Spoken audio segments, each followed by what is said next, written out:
Oops, I started myself on mute.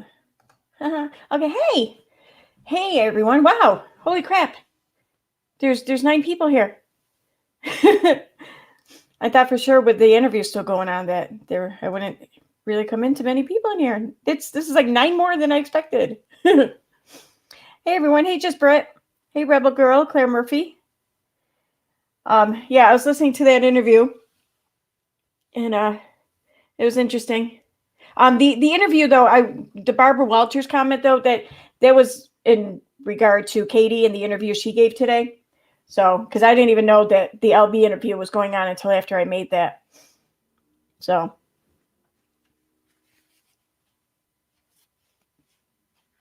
how is everyone? How y'all doing? I can't see the interviews. Yeah, that's it. JC Mills or JCM. She was she's one of the people here in our channel often.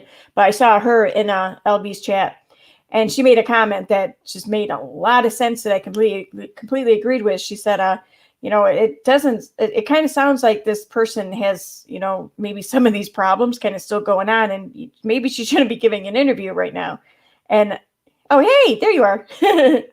I was like, yeah, like that's it right there. That's it. That just summed it all up, I think. Not so great. My iron is at 9. I think. Oh, that sucks, just Brett. I hope you don't have an autoimmune disease. I don't understand iron at 9% saturation though. I don't know what it's supposed to be at.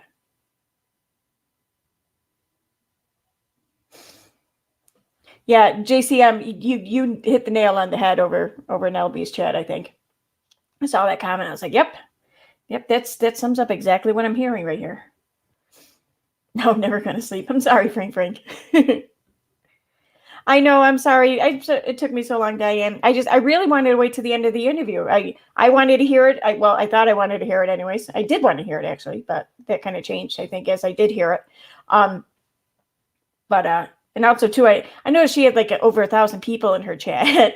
I'm like, well, if I go on now, no one's going to be there. So I'm seeing 37. I'm like, holy crap.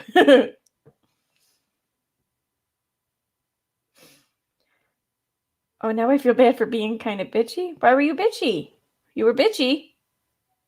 You were bitchy. Where were you bitchy at?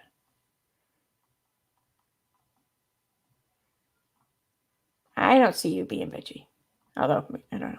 Maybe you were. I don't know. Whatever. We're all bitchy sometimes. You're irritated, Diane? Oh, no.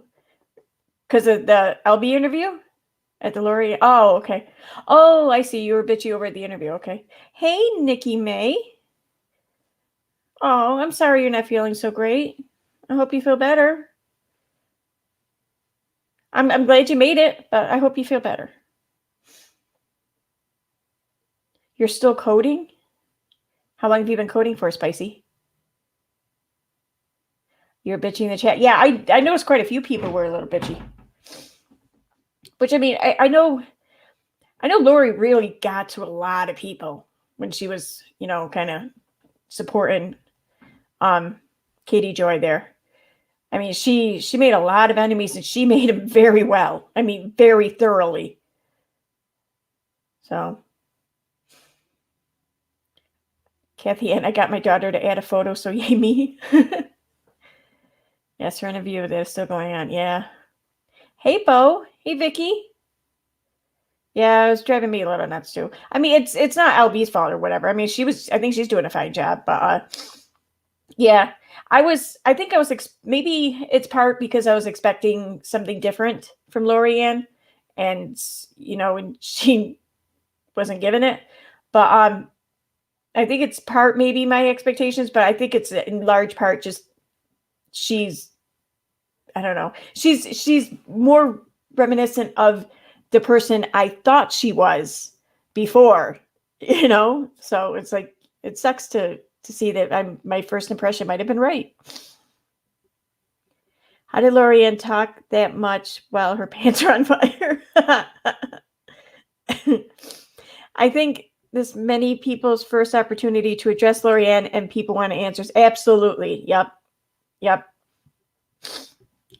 That's true, Nikki, man. Because she, I remember when she kind of flip-flopped there in the community. She was a staunch like supporter of Katie, and then she was kind of like against Katie, and she tried, hanging out, I guess, around us or whatever, and a lot of people weren't having it. I was one of those people where I was just like, dude, I don't really care, but I don't trust her. I mean, this isn't going to end well, but whatever. But then she ended up going back to Katie or whatever. And I remember thinking, yeah, it was okay. So I called that one right. But then as the declarations came out and everything, and her declaration came out, and just, I don't know. It's just, and there's a few other stories after that. I thought, wow, maybe I had her wrong. Holy shit. That's awesome if I'm wrong. I'm great. I'm thrilled to see that I'm wrong. And now I'm saying maybe I wasn't so wrong. So I'm seeing a hematologist and we are looking. Well, that's good. At least, I'm glad you're getting to the bottom of it. It felt like beauty pageant answers, like a lot of talking in circles without answering the questions. Yeah. Yep. If anyone has seen anyone either in a manic episode or a schizophrenia, it would make a lot more sense. And I absolutely am not saying this to be rude. Okay. No, I don't think you're saying that to be rude.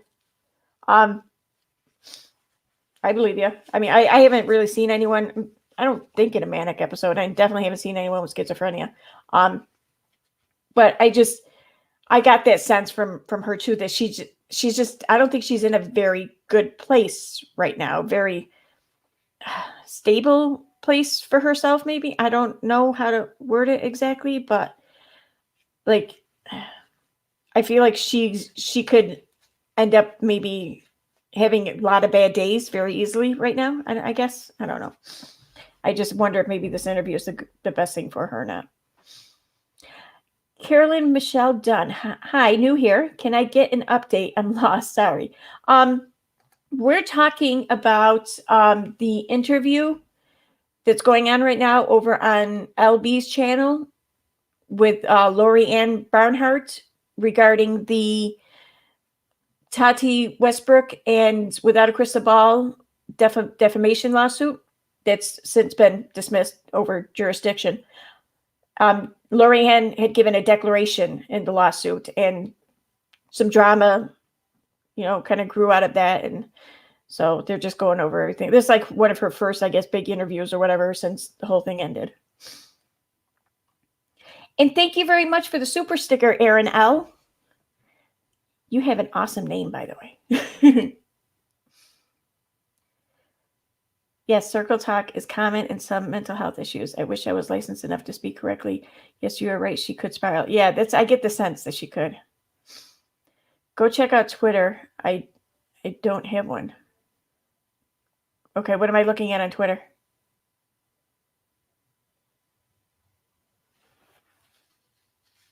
Like,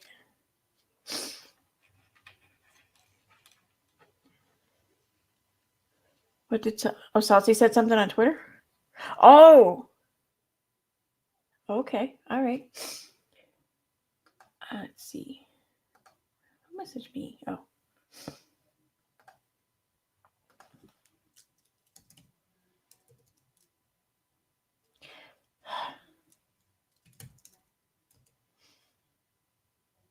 One tweet in the last hour, it says.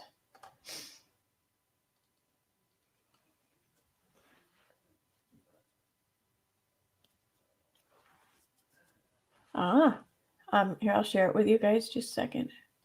I'm going to see if that's the only one. Yeah, okay.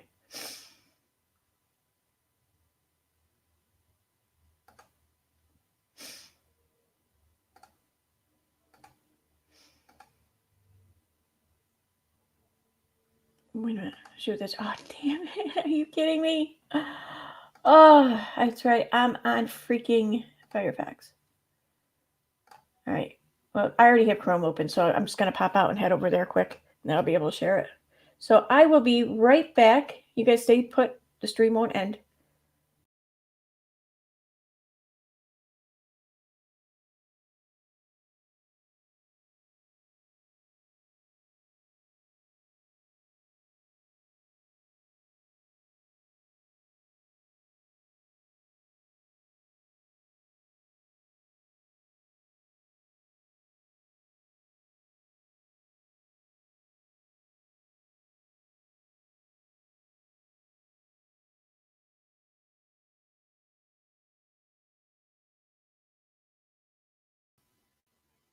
Okay.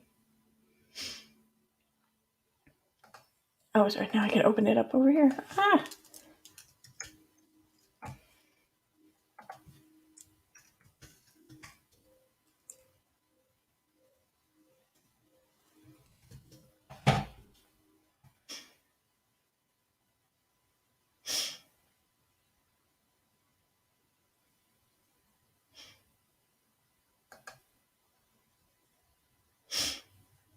Hmm.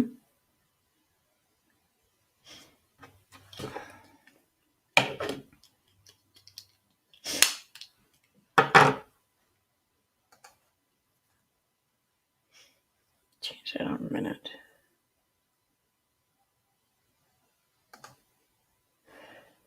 Okay. All right, here we go. Now I can share it.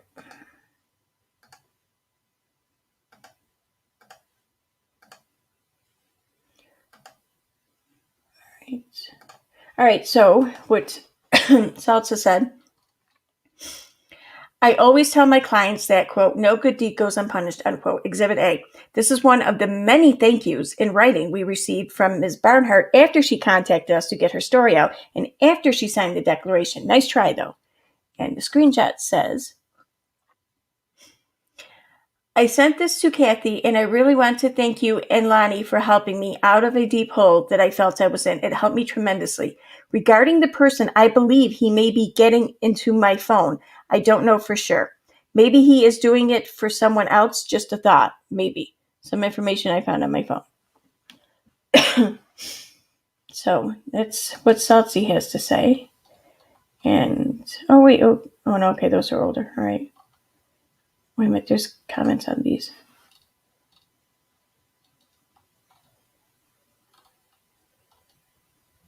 All right, he didn't comment at all, though. Okay. Oh, I gotta pull up the chat here.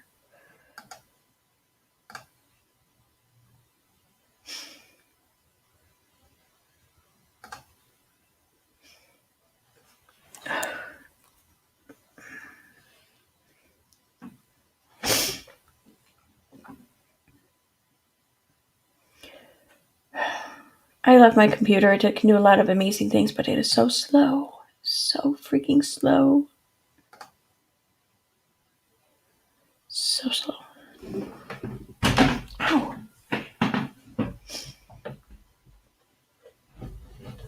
And my screen keeps freezing.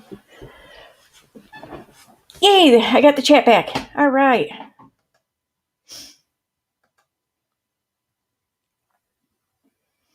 All right, what did I miss? I'm getting whiplash trying to follow all this. I'm sorry.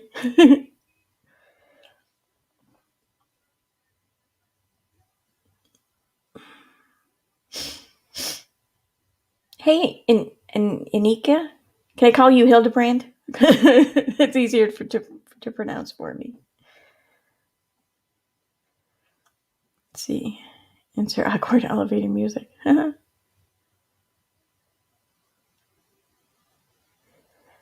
Lorianne accused Salty of trying to hack her phone. Get out.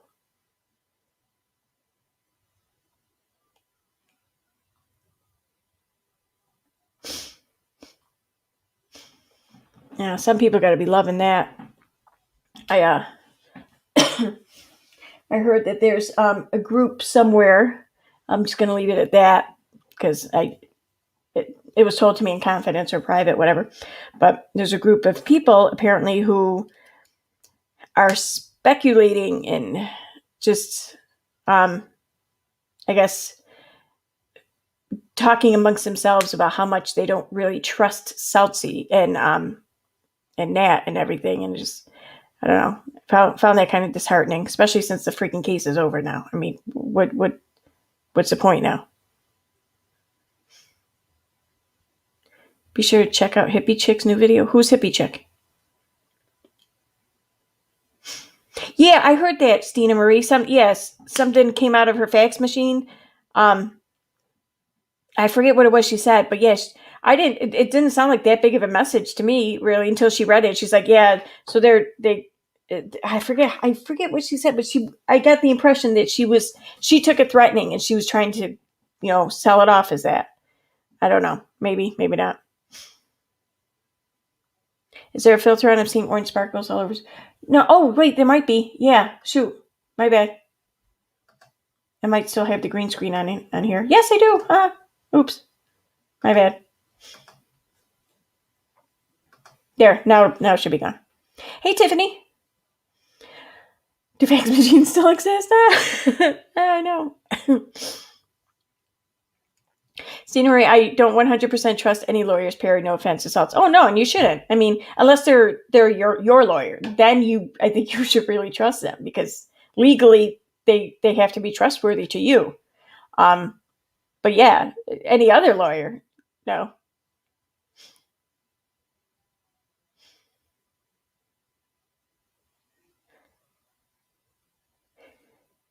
Yeah, JCM, I agree. I think she was being kind of exploited by people too. I do, and I don't want to. Part of me kind of thinks maybe she's exploiting the situation herself, but I mean, I can't say so. I blame her so much. I think most people would, especially with this past year with COVID and everything, and just everyone's, kind of been lonely. And I did get a sense from her that she has been lonely.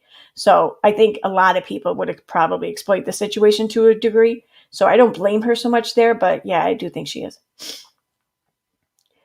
Was it just me, or did she say I work full time, yada yada, and then a few minutes later she says I don't? Yeah, exactly. I didn't hear the work full time. I heard that I don't work full time. I don't have a LinkedIn. That's what I heard.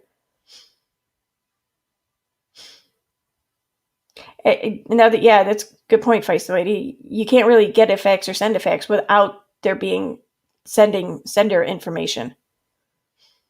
I mean, I don't think. I don't think that they're quite as easy to hack as like other things. So, I mean, who's going to bother to care to hack a fax machine? Plus, yeah, and it goes through the phone line. So, I mean, you can subpoena anything if need be. It's definitely traceable. She kept contradicting herself. Yeah, I heard some of that. I thought it was a new migraine, Aurora. Sorry, no, it was my green screen. I hadn't used StreamYard on Chrome in a little while. I think last time I used it, I think I was recording for the last entitlement video, which I'm working on another one now, by the way. So, and I did finish one video, but I'm kind of contemplating whether or not I'm going to publish it. It's not an entitlement video though, so. Yeah, Stina, I listened to her explain her LinkedIn account, and I'm just like, it doesn't. It just sounds shady as hell. I mean, I don't know. Like, oh, Doobie Pink Floyd Hippie Chick, the new one has LB and Michelle Duggar in it. Okay, I'll pull it up.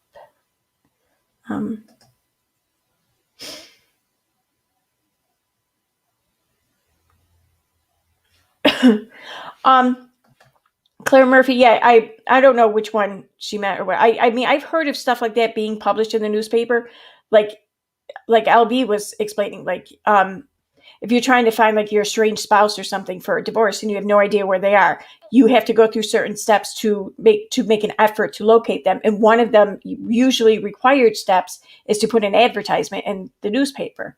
So I mean, that whole step isn't unheard of, but I mean, how did they not know where she was? I mean, they knew how to contact her. She also said she lived alone, was always alone, but someone handed her her phone charger. So,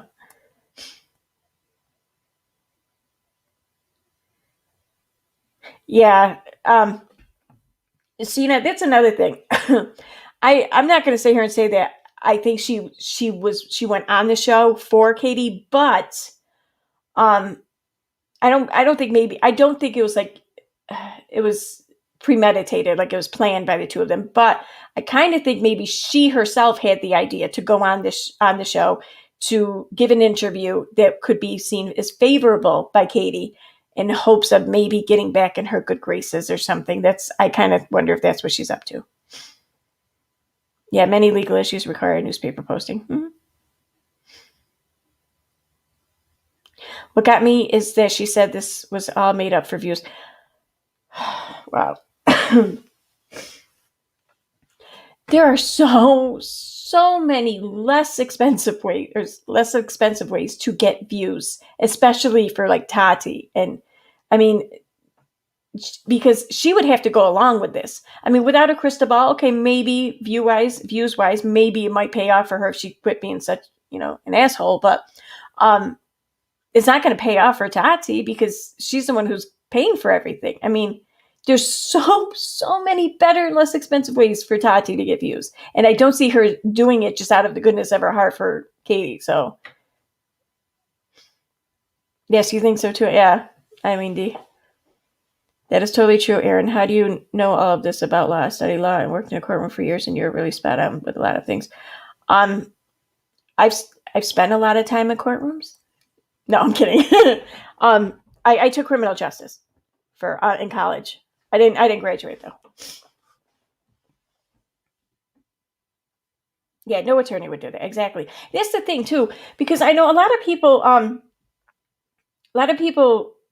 Especially in this group that I mentioned earlier, they're kind of like accusing Saltsy of lying or of covering for Nat, for allowing her to submit a declaration when she maybe wasn't honest on it. But people don't realize, so I mean, he's an officer of the court. He cannot legally, he can't lie to the court. He can't knowingly allow a witness to lie to the court. If he can play, he can always use the whole like I didn't know sort of thing. But if he even suspects it, he's legally obligated to not allow that to happen. So, I mean, if he knowingly submitted a declaration that knowing that any part of it was incorrect or was false or was a lie, whatever, he'd be in a lot of trouble if that came out. So he can't do that. I mean, yeah, he has to do whatever he can in his client's best interest, but it's not in his client's best interest for him to lie to the court. So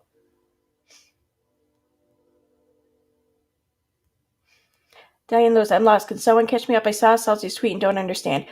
Lori Ann, I don't know if the interview is still going on, but Lori Ann Barnhart from the lawsuit there, Katie's bulldog, she gave an interview and might still be giving an interview over on LB's channel tonight. So in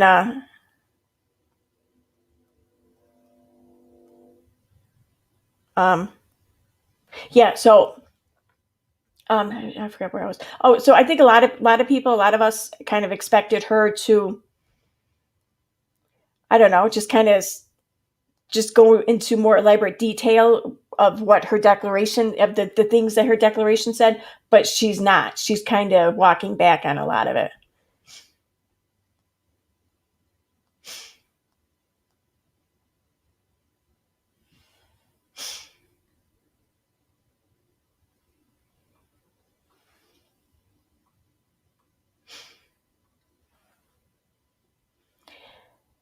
The cells releasing private DMs. It looks like he did, yeah. And yeah, it's kind of messed up. I mean, because like I tell people all the time, I'm not going to release any private DMs ever. I mean, you could call me the C word tomorrow, and I'm still not going to do it. However, I mean, if someone's going to be telling lies on me and shit like that, I might release something. But usually, in a situation like that, I think I'll be releasing like my own words, my own part of the context, not or the conversation, not someone else's. But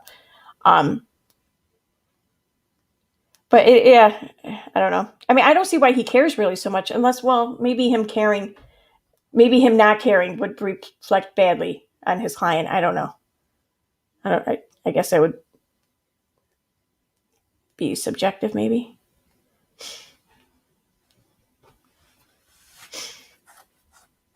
About the newspaper issue, you can serve someone by simply publishing a newspaper posting. Most newspapers have this section. Usually foreclosures are listed, though. Huh, I didn't know you could actually serve someone through the paper. That's cool. I mean, to be fair, it is clarifying his credibility as an attorney. Yeah. Yeah, it does. No, I hear you. It does absolutely seem unprofessional. See, I think that this is just like a different way to practice law, a different way to have to practice law, when so much of it is plays out in like the court of public opinion. And this is basically like a reputation lawsuit. I mean, it's not like a criminal one. It's not even like it's not even much of a civil one. It's just, from what I think of civil lawsuits anyways, like it's not tort really. I don't think. So this is different. I mean, so I guess maybe since it's a different kind of lawsuit than we're used to, it's maybe a different kind of practice that we're used to.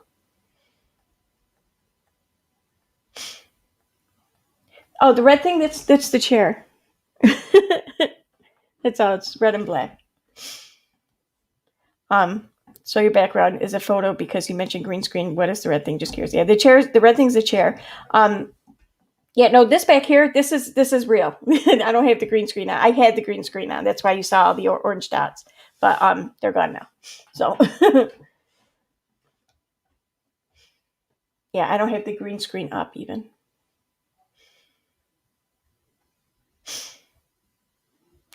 So,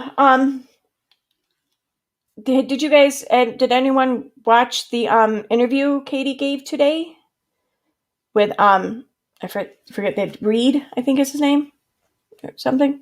I thought those were sparkles.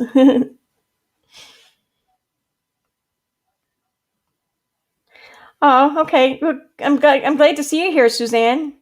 Have a good night. Good morning. Okay. Good morning. Hey, Tanya. Yeah, Tanya. Somebody actually thinks that Salty would F up his career for KJ. I doubt it. He's big man, but I believe he is coloring inside the line. Yeah, like I said, it does seem unprofessional, and I think it's mostly because it's not what we're used to. It's not. We don't usually see attorneys acting like this, whether on their personal time or let alone on their professional time. Which I wonder. That reminds me. I wonder if he gets to charge his clients like per tweet or something, or per DM. I mean, because you think about it, it's stuff like that. He's working on the case, essentially. So, and technically he is. I mean, so I wonder if he gets to charge or something. Like, I spent 20 minutes last night on Twitter. Oh, you could get paid for being on Twitter. Oh no, KJ interviewed someone. Oh, yeah, she interviewed. Remember the jetting? I can't believe I just said that. But the wedding, the Duggar wedding that was this past weekend. The quote unquote arranged marriage. Yeah, she interviewed the bride's brother. So, which I gotta say, I watched part of it when I was doing my makeup. I listened to part of it, I didn't watch it, so I didn't see her face, but I could hear the disappointment in her voice when he was giving these answers that she just really, it went against her narrative. So I kind of want to watch it. I wait for Aaron's translator videos. I'm working on one now. I should have it out tomorrow or the next day, but I'm shooting for tomorrow. No, I had 6 hours of treatment today and missed a lot. Oh, I'm sorry, Susan Elliott. I hope you're doing okay.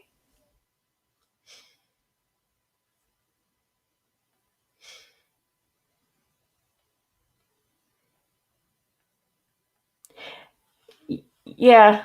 Diane Harlow says, I think while Saltz was putting out pleas for people to contact him and was on Twitter so much, I highly doubt he would screw up his life by lying in the court. Yeah, whether or not he's on Twitter, I don't think it helps make that statement any more true. He's a lawyer. I mean, he would really be effing up his life for him to lie to the court or knowingly submit untrue testimony or declarations to the court. I mean, he'd be screwed. His client would be screwed. I mean, I don't really know what the punishment for that would be. I mean, if you got caught doing that, but I imagine it'd be pretty hefty. So, just finished LB's live in yours. Is hers still going, Wildflower?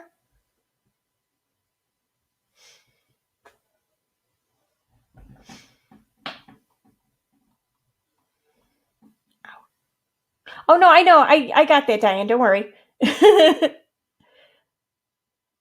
Oh, you weren't talking to me. My bad. Okay. No, it's over. Okay. I literally just said in perfect timing. Okay, cool. Yeah, I did.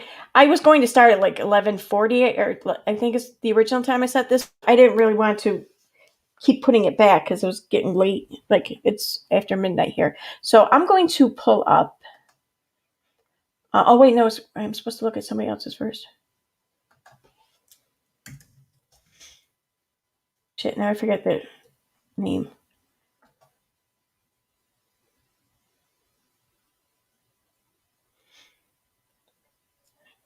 Read Pink Flamingo's comment above.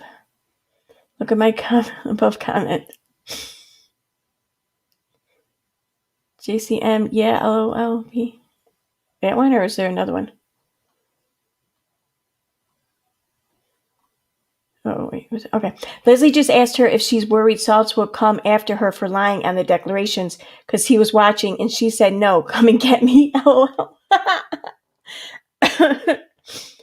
um, I'm not sure he can really come after her, but I mean, couldn't the court? Because it's technically perjury, isn't it?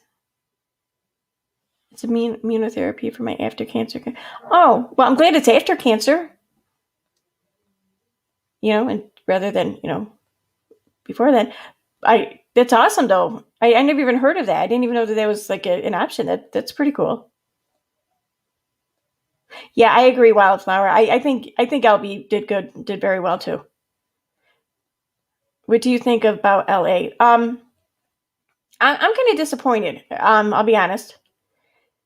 She um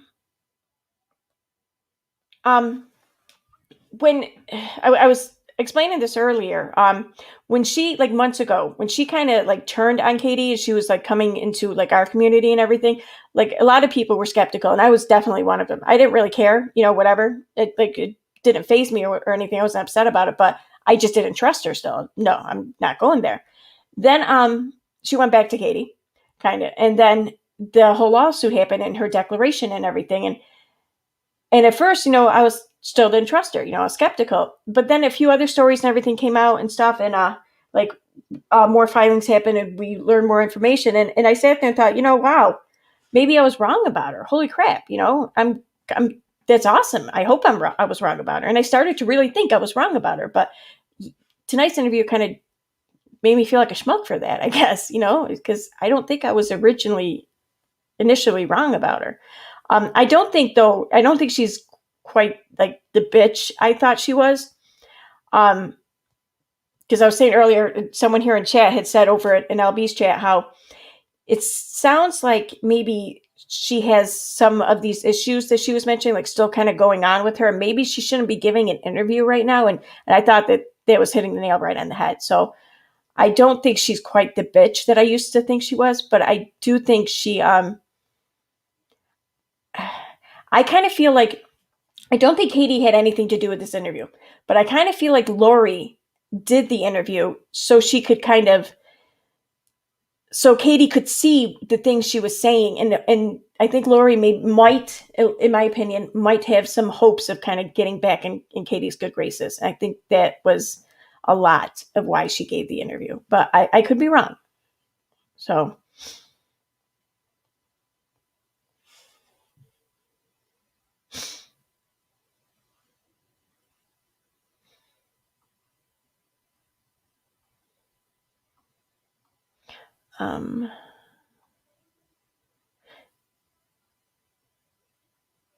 Claire Murphy says they would first have to go after Krusty and Katie for her perjury and Brown's perjury before they go after Lorianne. Really? I mean, what if Katie and Brown didn't lie? Okay. I don't know for sure that they did, but I'm pretty sure that they did. But what if they didn't lie and this was known or proven or whatever, or backed or whatever? But it was discovered that Lori had lied. They couldn't just go after Lori?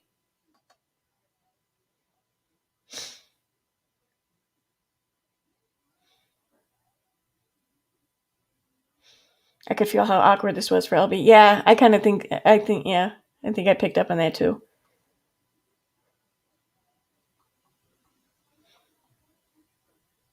And possibly disbarred if he did it enough times. Yeah, when I was talking about Salty why he's like legally obligated to not knowingly submit any false information to the court. I kind of wonder if maybe disbarment was like potential punishment or whatever for that. I mean, I don't think that like one time maybe they would disbar him, but I think yeah, 2 or 3 times I would think so.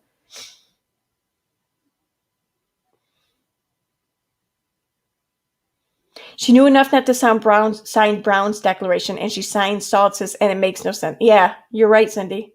I think you're right.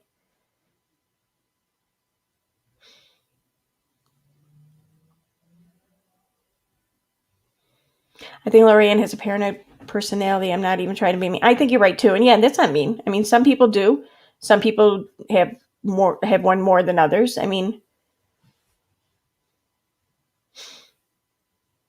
know people with that personality.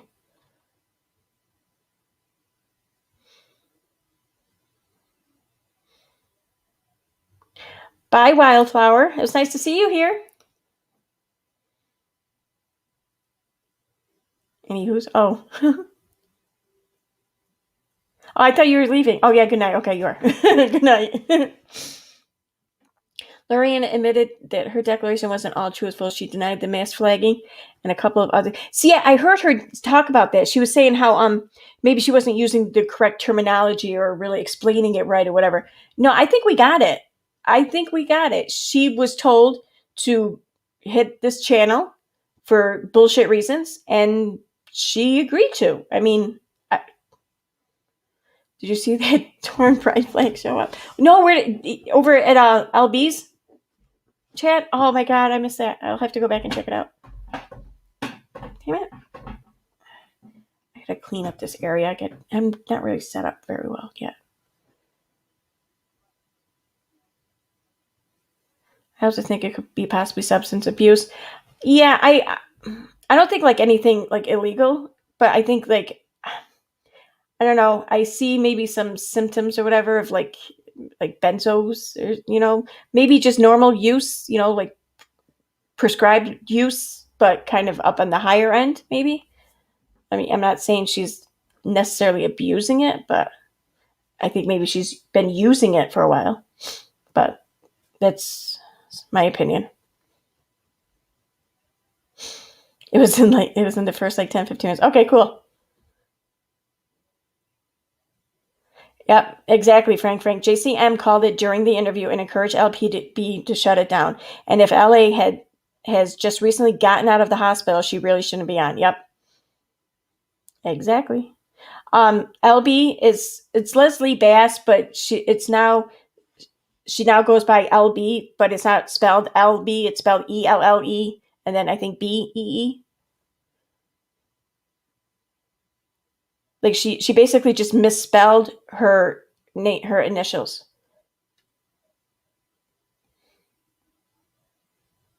Pineapple on pizza, yay!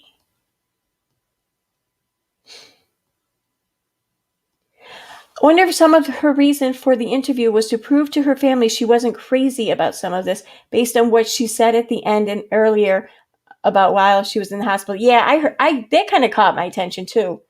She's like, people think I'm crazy. They thought I was nuts for saying I'm a part of this lawsuit, blah blah. And she's like, just YouTube my name, see what comes up.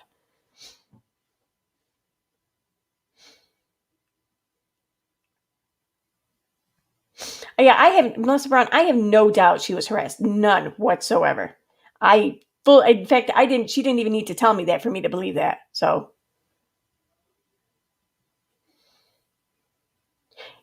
possibly, yeah, she seemed to just want to have a voice and be visible to me. Yeah, very possible.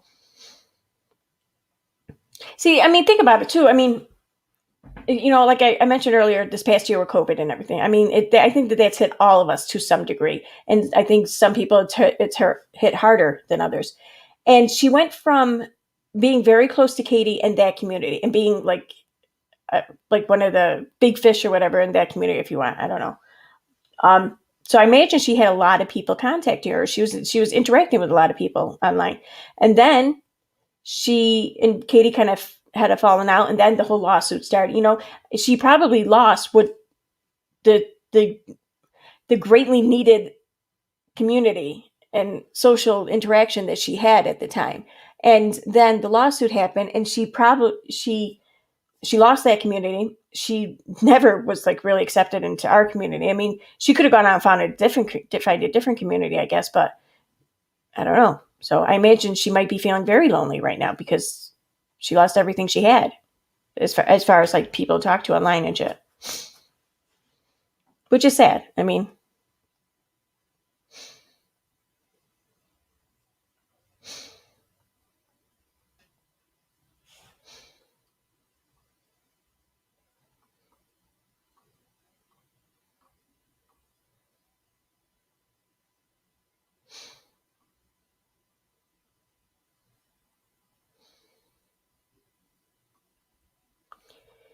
you get RX such high doses. If you take all your benzos, you'd be a zombie every time. Yeah, exactly.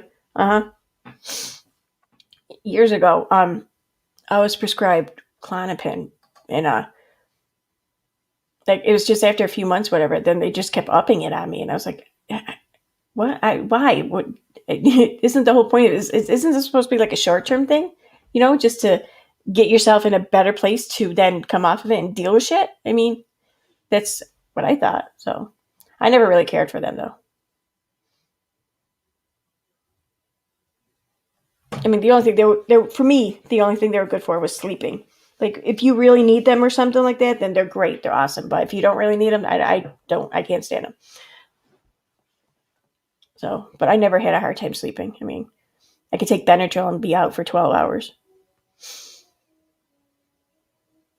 She said she hardly watched KJ, barely knew her. Yeah, okay. Well, being called terrible, oh well, I will live. Apparently you can only call out KJ's bad behavior.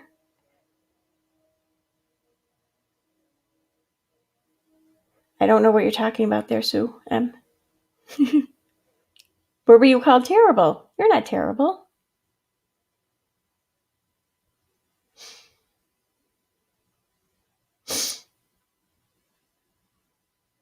Oh, shoot, I keep getting distracted. I was meant to look something else up, but now I don't remember the name of the channel. So, someone in chat, or like way back towards the beginning of this chat, I will refrain. Okay, way back at the beginning of this chat, you said something about looking something up by Doobie Hippie Chick or whatever. I can't remember the full name now. So if you're still in here, can you tell me the name again? And I'll type it in. Hey, Diane. Doobie Pink. Okay, thank you. I'm just going to copy that here. Can I copy it? I can't copy it. Damn it. Doobie Pink Floyd Hippie Chick.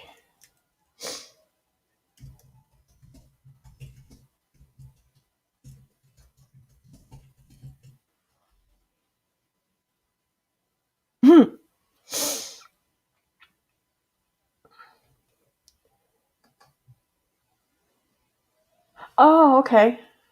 Do you think she'll mind if I play it? I mean, it's only a minute long, so but I don't want to take views away from her.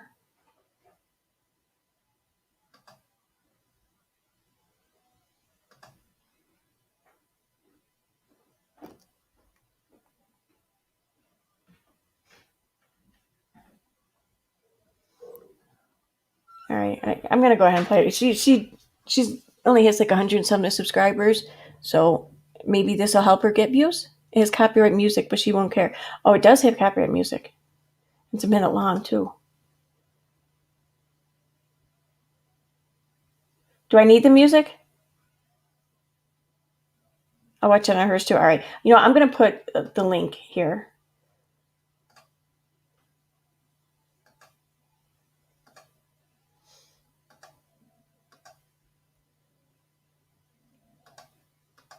Right, so here's the link to her video, because I'm not going to play the music just in case, because I don't know shit about YouTube and copyright. I don't know how any of that works. So I'm just going to write Gooby.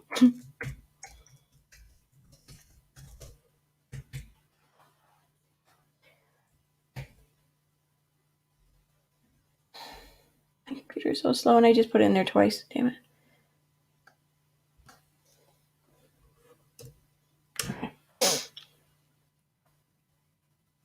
right, so I'm going to go ahead and play it, but like I said, I'm going to just keep the sound off.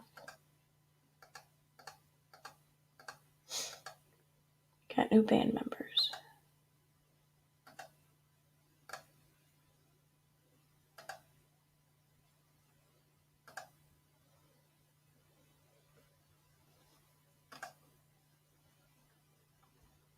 Okay.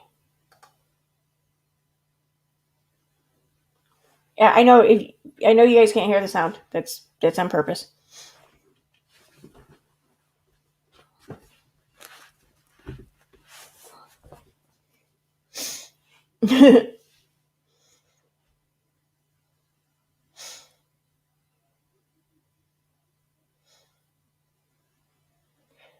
No.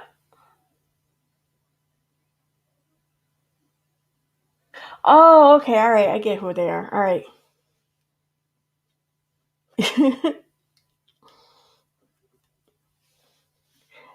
Oh man, I hope that this video is kind of like a premonition of things to come. That would be cool.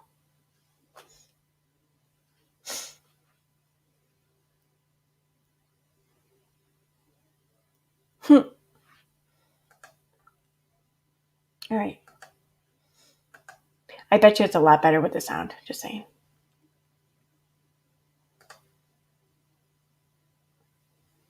All right. What are you doing? Stop screen. All right. I'm just turning my camera off for a few minutes because I'm sweaty.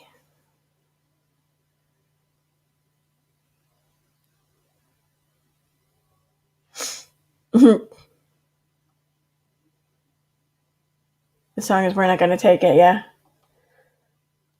She really contradicted herself as far as knowledge with lawyers. She knew how things went one minute and turned around and said she knew nothing about lawyers. Didn't she used to like work at legal aid or something? Didn't she? Isn't it what she said before, or it was stated somewhere before? My code finally finished processing. Yay, Spicy! You know, Spicy, you're missing a word though out of your name. It should be Spicy Pineapple Pizza.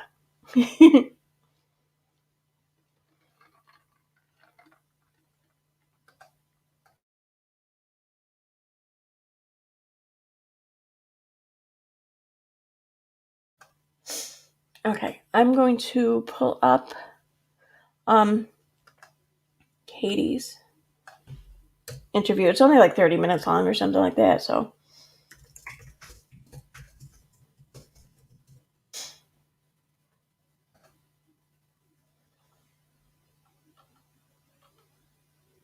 Oh, I gotta hook up my ear things too.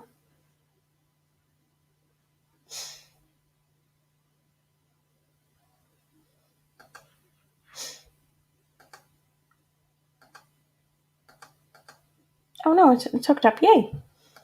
Yay me.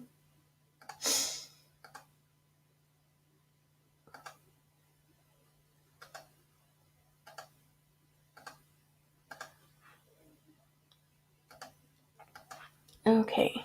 Lorraine said she had volunteered at Legal Aid but didn't say in what capacity. Yeah, exactly. I mean, but volunteering at Legal Aid, you can't leave I don't think you can leave that position regardless of what it is you're doing there. I don't think you can leave ignorant of lawyers.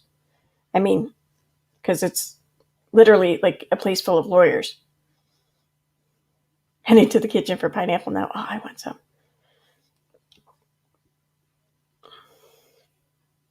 But I love pineapple pizza.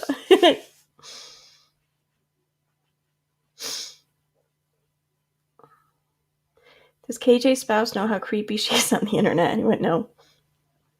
I have a feeling he's kind of just as creepy on the internet. I mean, I haven't really seen much of him online because just I don't care to. But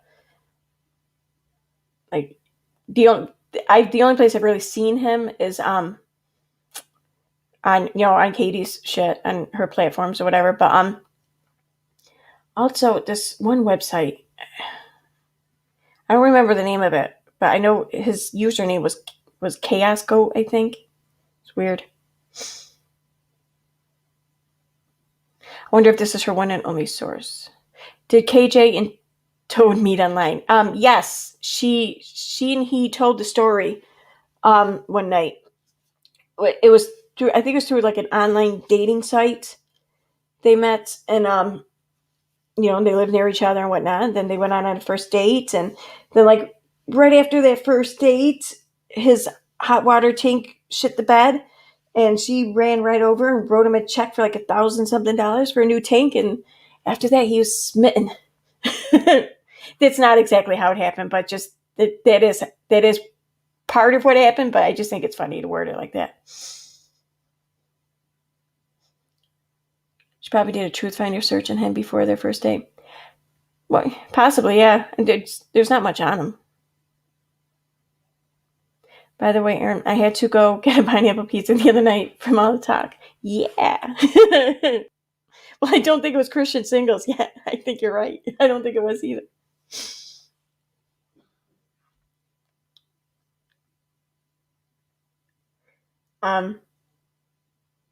Shit, what's the word I'm looking for now?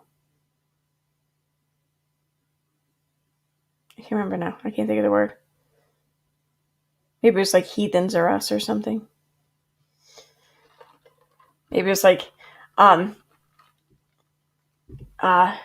Norse gods for single ladies. That's gross.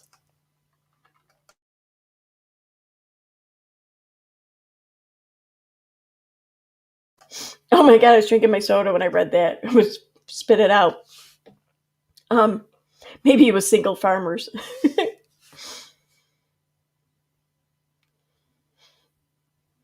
Wow, I'm feeling mean. Sorry. Yeah, I know. Pagans, that's the word I was looking for. Yes, thank you, Diane. Plenty of pagans. That's a good name.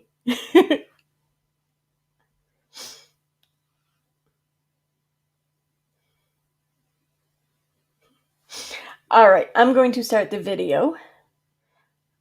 So it's pretty. I didn't watch it earlier. I listened to it, and I could hear like the disappointment in her voice, and I'm dying to see the disappointment now. Oh, and you should find and play the video where how they met is described. I wouldn't even know where to find that. Oh my god, it's been so long since I seen that video.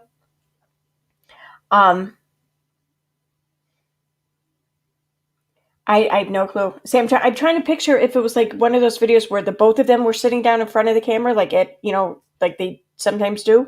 But I don't think it was. I think it was her on a live stream, and he was just doing his background commenting in the room.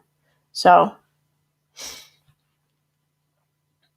good night, Name Edited. It's nice to see you. Thanks for being here.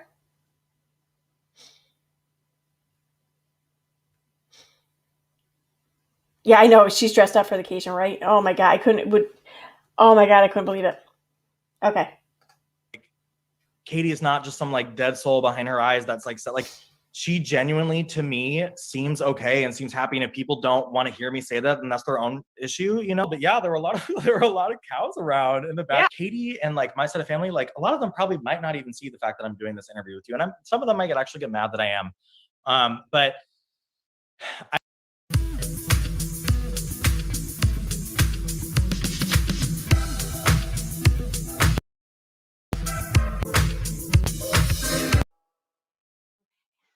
Hey guys, it's Katie. I have Katie Nakatsu's brother, Reed. Nakatsu, yeah. Nakatsu joining me today, and he wanted to share and clear up some rumors about his sister, who is Jed Duggar's new wife. Yes, the Jetting 2021 went down in Arkansas. Reed was there. He's actually shared quite a few photos on Instagram, and he contacted me yesterday and wanted to talk. So hello, Reed.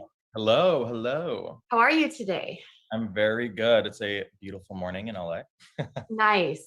It's raining here in Minnesota. So yeah. What is, I guess, where do we even start? You reached out and wanted to clear things up.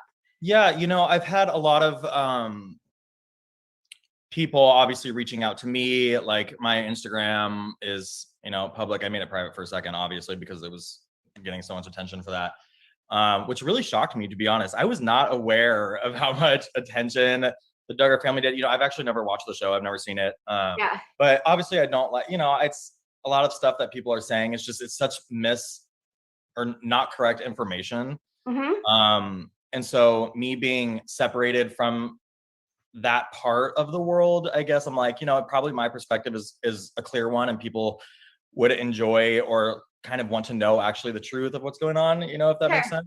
Sure. So yeah, like I'm definitely happy to clear up some questions, that people have or that you might have that people are curious about. Okay. Yeah. So the wedding, your sister, Katie, is your half sister, correct? She is my half sister. Yeah. Okay. And you are older than her, right? I am. Okay. So you guys were raised together for a period of time and then your parents got divorced? Yes. So Corey, her father, was my stepdad for probably almost 15 years. Okay. Yeah. So I obviously grew up with Katie and Lauren as well. And then when my mom and stepfather separated, then I saw them half the time, did Katie, when you guys were growing up with Corey, was he very religious and was he Christian? Yeah, so we were Christian. Corey has always been somebody that's been very religious. He definitely, and I want to say, made my mom and my older sister and Jamie, like we all were a part of that as well. It definitely, I wouldn't say it was an unhealthy type of Christian, you know what I mean? It wasn't too heavy, but yeah, we were always raised very religious. We were even, we were LDS Mormon for a couple of years. He had met somebody at work that kind of talked to him about the church. And I think, we tried that out. I think that Corey was really trying to find the best place or the best fit in his life where he related with God the most and did that. So yeah, we did try the LDS church for a while, and we're Christian. Yeah. So a couple of weeks ago, I got this random message from someone that is friends with your mom, and they said that the divorce was somehow related. So I'm seeing some questions here in the chat.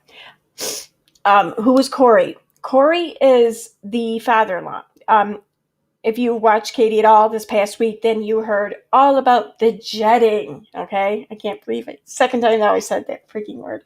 Anyways, what the Duggar wedding, the last Duggar wedding, it was this past weekend. So Corey is the father of the bride of that wedding. This guy here, who she's talking to, is the half brother of the bride, for that wedding. And Corey, to this guy here, was a stepfather. So Katie, the other Katie that they're talking about, that's the bride. And Jed was the Duggar that was married. I can't believe I know this shit. Oh my God. Oh my God. What is wrong with me? What is going on? I can't believe I know this shit. I gotta find a new hobby.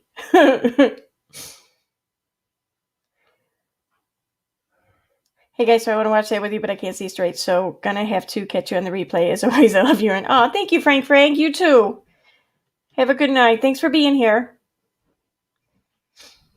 This is one where KJ thinks, yes, this is the one that KJ thinks is an arranged marriage. Yep, and they cover that too in the interview with the Duggar facts. I know, right? Oh God.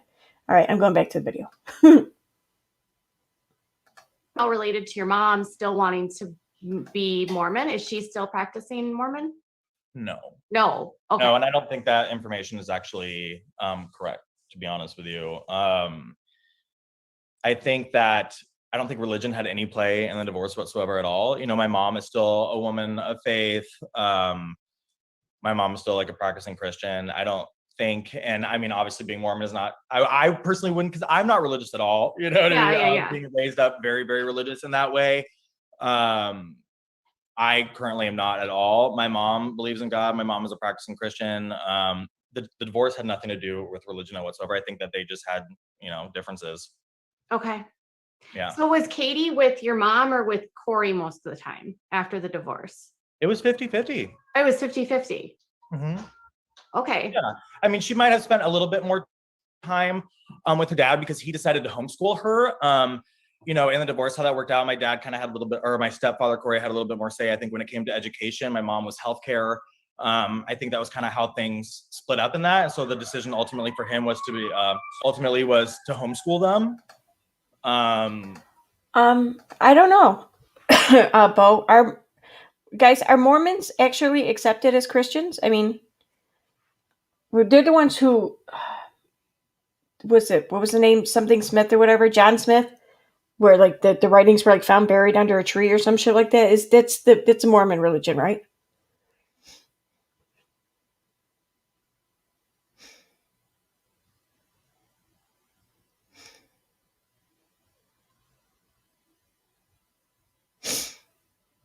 Yes, they Joseph Smith. Okay, all right.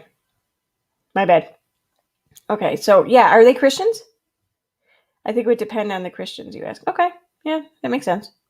But yeah, I also saw, I think it was Susan Elliott also mentioned she sure didn't spend too much time getting ready now, did she? I know, I couldn't believe how shitty she looked for this.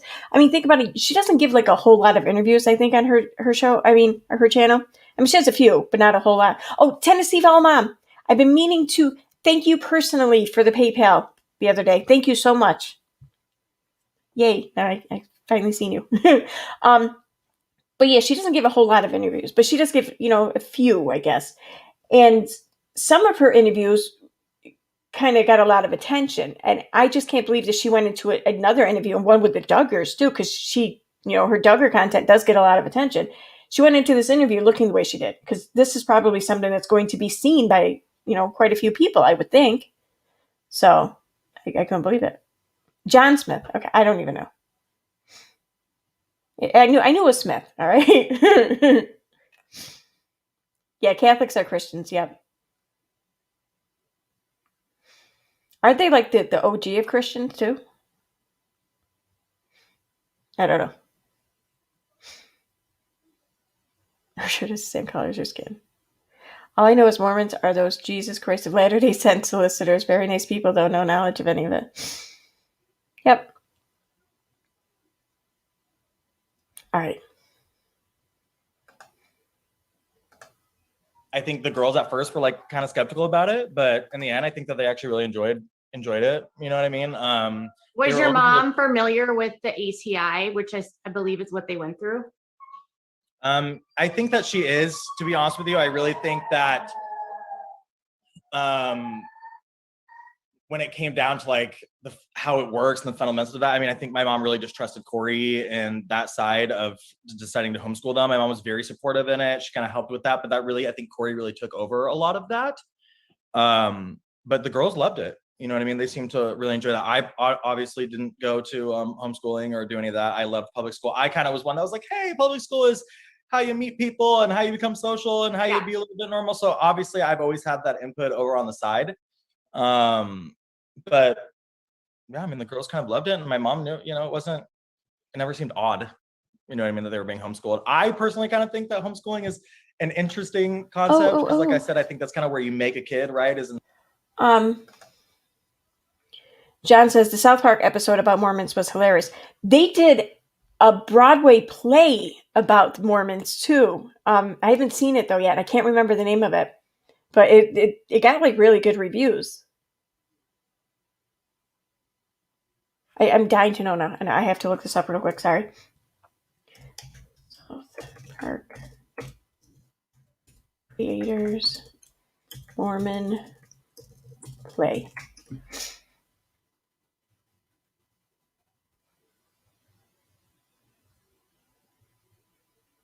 No way it's called the Book of Mormon. No way. I'm going to be really pissed off that I couldn't remember that. Although the Broadway musical, The Book of Mormon. Yeah, okay, apparently that's the freaking name. I couldn't remember that name, y'all. The hell's wrong with me? But yeah, it's like 10 years old now. But yeah, it got like great reviews and shit. And it was actually on Broadway. The Book of Mormon. Yeah, okay. Everyone beat me to it, I see.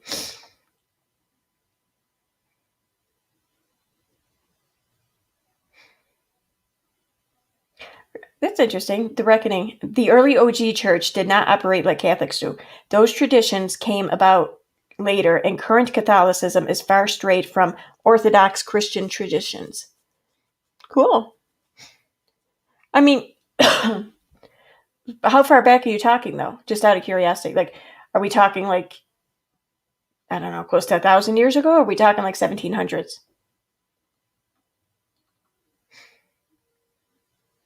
It's just too obvious, not your fault. See, thank you. Exactly. My mind is just so complex. I was expecting something bigger. All right, I tried. Roman Catholic came years later. Okay. Well, I mean, it had to have been different because I don't think like the Crusades and shit would happen now. I mean, but they did then.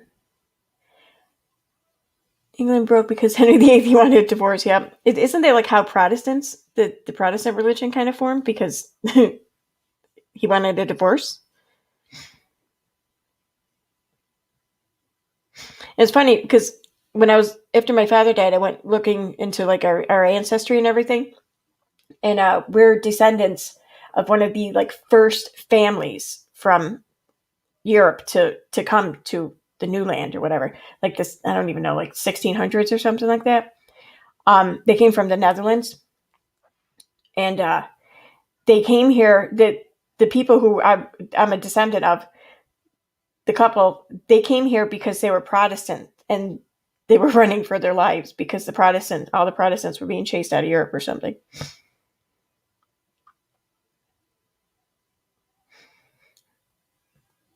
I'm Catholic and balls deep in ice cream. What's going on? Oh, God.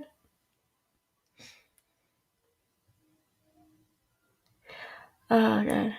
Churches used to have a lot of political power. Well, yeah, I mean, like they had a hand over everything. I mean, I seen someone here, Karen says, yeah, Henry made himself head of the church. Yeah, before then and everything, I mean, no king or whatever would really make a decision without like the blessing of the Vatican, of the Catholic Church. The Crusades were a front for war against Islam, which was spreading in Europe. Crusades had nothing to do with Christ, but because Islam was ruthless, is conquering, the crown had to be too. Oh, okay.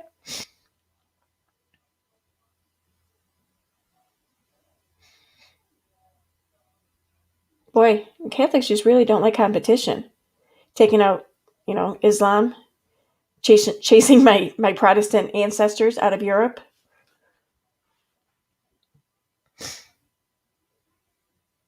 Just look at you sounding like a Duggar expert. I don't like it. Have you guys seen the two? Yes, I did. I've seen that show, Stina. I seen like the first season. I kind of stopped watching it after that. But oh wait, which the Muslim faith is scary. It's not though, really.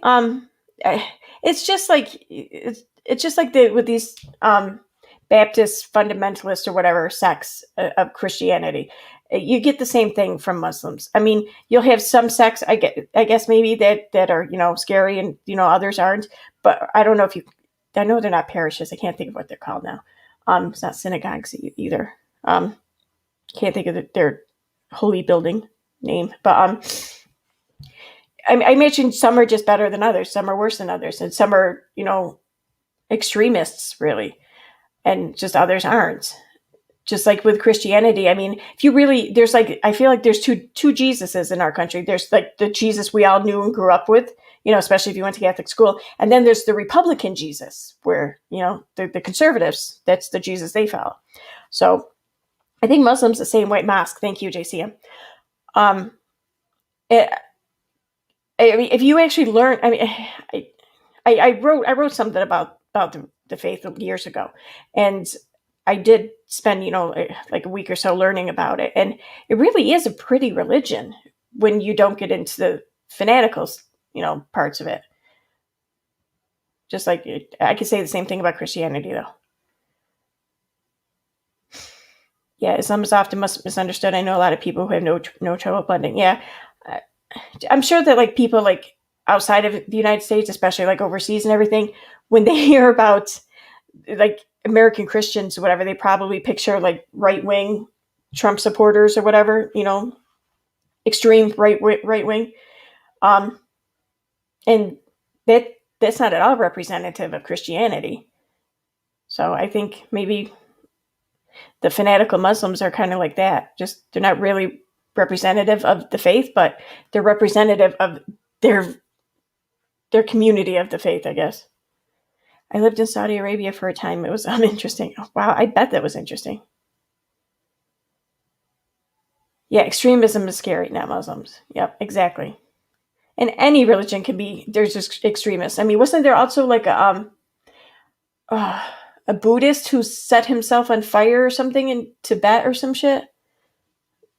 Like in the 80s, I want to say, or the 90s? I mean, you could say that, I mean, at least he set himself on fire, not other people, but it's still kind of extreme. I mean, and think about it too. I mean, I know that we have like,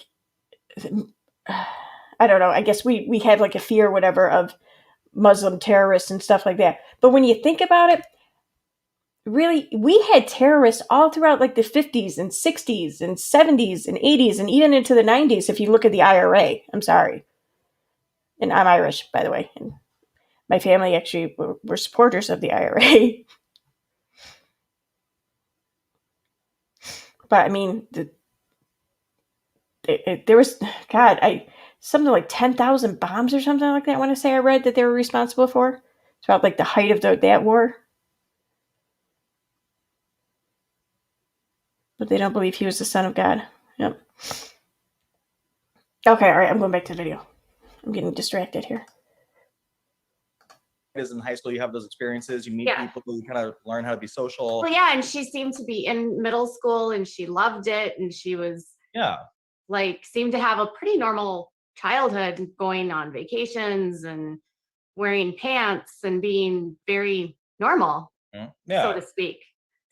Yeah, you know, and it's funny the way that you say like normal. I think people have different definitions of normal. You know, like, do I see that as like women not wearing pants and doing all that? Do I see that personally as normal? Obviously not. But who am I to judge how people want to live their life? You know what I mean? Like, they seem happy and they love that, you know. Well, I don't know a better way to say it. So your parents, like your mom, wasn't familiar like with the ATI, because the ATI, I think this is the biggest thing, is that's through the IBLP, which is the Institutes and Basic Life Principles, which is a cult that was run by Bill Gothard, who has 34 women that have accused him of SA. And this is a man that your stepfather had your sister going to these, you know, journey to the hearts, sitting in an office with him with a known, I mean, he might not have known at the time, but it seems like this sort of getting into the ATI, which is the curriculum isn't necessarily the most balanced, or there's a lot of holes in that curriculum, but it's how they get people into the cult. And she went to this journey to the heart, and she's in an office with this guy that's horrible. And then they start getting really involved in this. Did something change where he had been not as conservative and then it became more conservative? I think that, you know, and you use the word cult, and it's really funny because I honestly believe that you even know a little bit more about. Did you guys hear that there? I couldn't believe this when I was listening to it earlier. I mean, he's basically telling her that like how like normal and everything his sister is, and you know, just everyone's got like this wrong impression and everything. And then she starts talking about how the leader of their, I don't know, Baptist fundamentalist sector or whatever the hell it's called, was is guilty of like molesting all these kids and everything, and his sister was alone in a room with him and all these other women. Like, I hear that, and I'm hearing that these women in this room were cool with being molested, and they were cool with this man molesting their friends. That's what I hear when I hear her say that, and she's saying this to the girl's brother. I mean, it's just I feel like this was. I feel like he tried so hard, and I feel like he succeeded too in clearing up many misconceptions that she has been spreading about his sister. But I feel like she still kind of pushed him and pushed a few of them. There were so many ads in this video when I watched it. It was so damn annoying. Oh yeah, that's right. Yeah, I have the YouTube Premium or whatever. Her leading questions are interesting. Yeah, I'm sorry. She's a shitty interviewer too. She keeps interrupting people. She doesn't really ask interesting questions. I mean, she's asking questions that she wants to know, which I know, like any interviewer to some degree, you know, has to think about what they would think is interesting. But not everything you think is interesting that other people are going to think are interesting too is interesting too. So you got to listen to your audience. Stop typing. Listen. Okay. Oh yeah, I can rewind it, Karen. All right.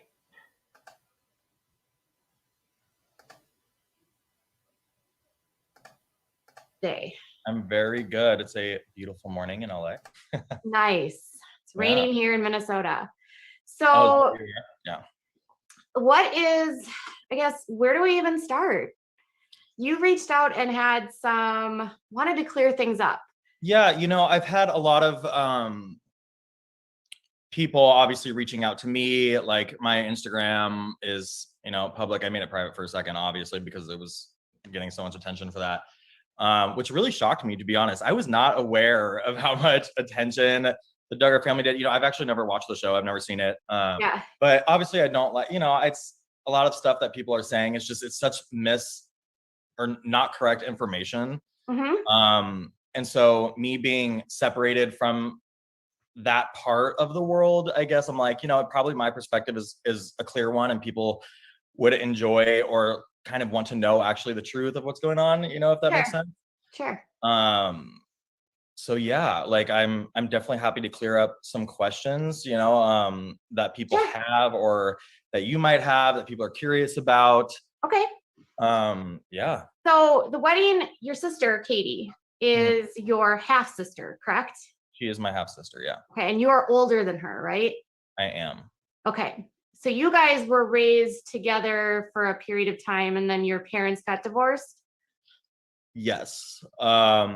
So Corey, her father, was my stepdad for probably almost 15 years. Okay. Yeah. So I obviously grew up with Katie and Lauren as well. And then when my mom and stepfather separated, then I saw them half the time, you know. Did Katie, when you guys were growing up with Corey, was he very religious and was he Christian? Yeah, so we were Christian. Corey has always been somebody that's been very religious. He definitely, and you know, I want to say, made my mom and my older sister and Jamie, like we all were a part of that as well. It definitely, I wouldn't say it was an unhealthy type of Christian, you know what I mean? It wasn't too heavy, but yeah, we were always raised very religious. We were even, you know, we were LDS Mormon for a couple of years. He had met somebody at work that kind of talked to him about the church. And I think, you know, we tried that out. I think that Corey was really trying to find the best place or the best fit in his life where he related with God the most and did that. So yeah, we did try the LDS church for a while and we're Christian. Yeah. So a couple of weeks ago, I got this random message from someone that is friends with your mom. And they said that the divorce was somehow related to your mom still wanting to be Mormon. Is she still practicing Mormon? No. Okay. No, and I don't think that information is actually correct, to be honest with you. I don't think religion had any play in the divorce whatsoever at all. You know, my mom is still a woman of faith. My mom is still like a practicing Christian. I don't think, and I mean, obviously being Mormon is not, I personally wouldn't, because I'm not religious at all. You know what I mean? Yeah. Being raised up very, very religious in that way. I currently am not at all. My mom believes in God. My mom is a practicing Christian. The divorce had nothing to do with religion whatsoever. I think that they just had, you know, differences. Okay. Yeah. So was Katie with your mom or with Corey most of the time after the divorce? It was 50-50. It was 50-50. Mm-hmm. Okay. Yeah. I mean, she might have spent a little bit more time with her dad because he decided to homeschool her. You know, in the divorce, how that worked out, my dad kind of had a little bit, or my stepfather, Corey, had a little bit more say, I think, when it came to education. My mom was healthcare. I think that was kind of how things split up in that. And so the decision ultimately for him was to homeschool them. I think the girls at first were like kind of skeptical about it, but in the end, I think that they actually really enjoyed enjoyed it. You know what I mean? Was they were your over to mom familiar with the ATI, which I believe is what they went through? I think that See, did you hear that? I mean, she does keep interrupting him often, but I mean, he was still in the middle of giving his answer, and she just cut right in. And she says at the end of this too, how it's not edited. She didn't remove anything. She didn't like. She even specifically says, I promised him I would not edit any of it. I would not take things out of context or whatever." It's like, and I'm like, who the hell, with any kind of, I don't know, ounce of just professionalism or really just ounce of respect, who the hell has to promise this? Who has to state this when it comes to interviews? I mean, I know, yeah, there's people who do fuck around like that. I get that, but they work for those kinds of magazines, you know. I mean, it's expected. So it's just, wow, I couldn't believe it that when I heard her say, she says it at the end. So yeah, because she didn't like his answers. Like, exactly. She's trying to get to the answer she wants, and he doesn't give them. So I mean, good on him. I think that she is, to be honest with you. I really think that when it came down to like how it works and the fundamentals of that, I mean, I think my mom really just trusted Corey and that side of deciding to homeschool them. My mom was very supportive in it. She kind of helped with that, but that really, I think Corey really took over a lot of that. But the girls loved it. You know what I mean? They seemed to really enjoy that. I obviously didn't go to homeschooling or do any of that. I loved public school. I kind of was one that was like, hey, public school is how you meet people and how you become social and how you be a little bit normal. So obviously I've always had that input over on the side. But yeah, I mean, the girls kind of loved it. And my mom knew, you know, it never seemed odd, you know what I mean, that they were being homeschooled. I personally kind of think that homeschooling is an interesting concept because, like I said, I think that's kind of where you make a kid, right? Is in high school, you have those experiences, you meet people, you kind of learn how to be social. Well, yeah, and she seemed to be in middle school and she loved it, and she was seemed to have a pretty normal childhood, going on vacations and wearing pants and being very normal, so to speak. Yeah, you know, and it's funny the way that you say like normal. I think people have different definitions of normal. You know, like, do I see that as like women not wearing pants and doing all that? Do I see that personally as normal? Obviously not. But who am I to judge how people want to live their life? You know what I mean? Like, they seem happy and they love that, you know. Well, I don't know a better way to say it. So your parents, like your mom, wasn't familiar like with the ATI, because the ATI, I think this is the biggest thing, is that's through the IBLP, which is the Institutes and Basic Life Principles, which is a cult that was run by Bill Gothard, who has 34 women that have accused him of SA. And this is a man that your stepfather had your sister going to these, you know, journey to the hearts, sitting in an office with him with a known, I mean, he might not have known at the time, but it seems like this sort of getting into the ATI, which is the curriculum isn't necessarily the most balanced, or there's a lot of holes in that curriculum, but it's how they get people into the cult. And she went to this journey to the heart, and she's in an office with this guy that's horrible. And then they start getting really involved in this. Did something change where he had been not as conservative and then it became more conservative? I think that when you use the word cult, and it's really funny because I honestly believe that you even know a little bit more about that than I really do, to be honest with you. What I will say is that, and I'm giving my opinion based on how I know my sisters and how I know my family and how I know, like I said, you seem to be even a little bit more educated about that. Yeah.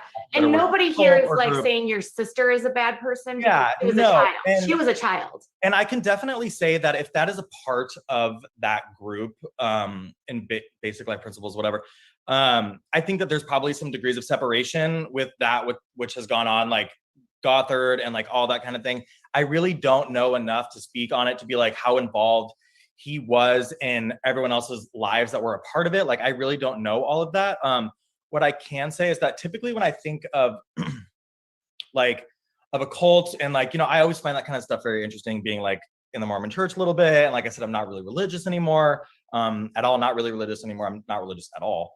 I would say that when I think of people that are in a cult or in something like that, I would see things that are odd, or I would see people acting strange, or maybe see somebody in pain, like through their eyes. You know what I mean? Like a lot of people commented on photos saying, you know, I can see Katie's eyes and she looks dead inside already, like blah, blah, blah. Like I spent so much time with those girls and I never ever saw that. You know what I mean? Like I never saw them looking like help, or like we're in pain or this. Like they always have just been like really strong women of faith and always believed in that. And, you know, they were never preachy with me, but they always seemed very happy. You know what I mean? Like I didn't look at my sisters and see like cult, you know what I mean? Like, yeah, well, the cult teaches girls and children to be joyful all the time.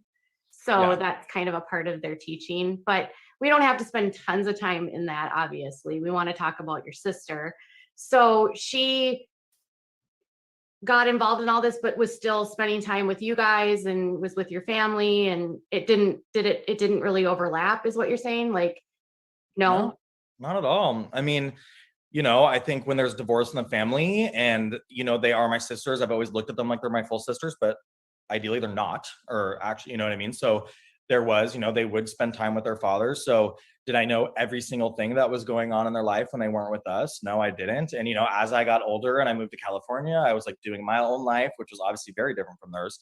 Yeah. It's, you know, nothing ever stood out as being, what's the word that I'm looking for, I guess, like concerning.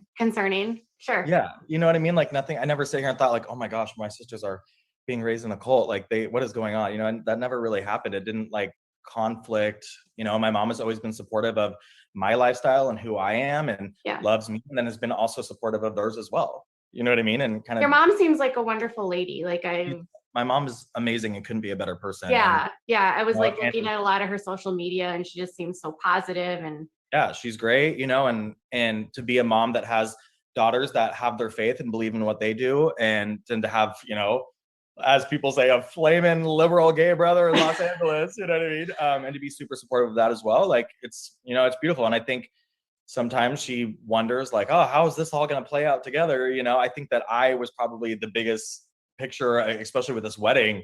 It's like, how is this going to like go down? But yes. I mean, really, there was a lot of there was a lot of aspects to this wedding that were very intriguing to people. One is that your parents, or Katie's dad and her mom, are divorced, which is, I think, a first for this any of the kids getting married to someone that has divorced parents. I know that Austin's dad, one of the in-laws, Joy's husband, his dad was married previously, but his parents are still married. So the divorce was like intriguing to people because that's not typical in that world. Yeah. And then there was you, the gay brother, right?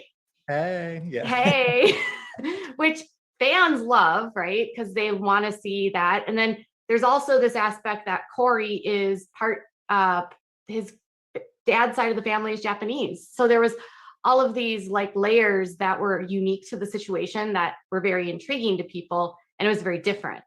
And then there was this whole aspect of Katie's dad at the wedding basically saying like he had her say that he could pick the guy for her or something like that, and that really confused people. I think let me like bullet point all of those things. First of all, Corey is not Japanese at all. Corey was adopted into a Japanese family growing up. Are you serious? Yeah, so let me just clarify that up really quick. No one has no background of Japanese. Corey was adopted into a Japanese family as a child.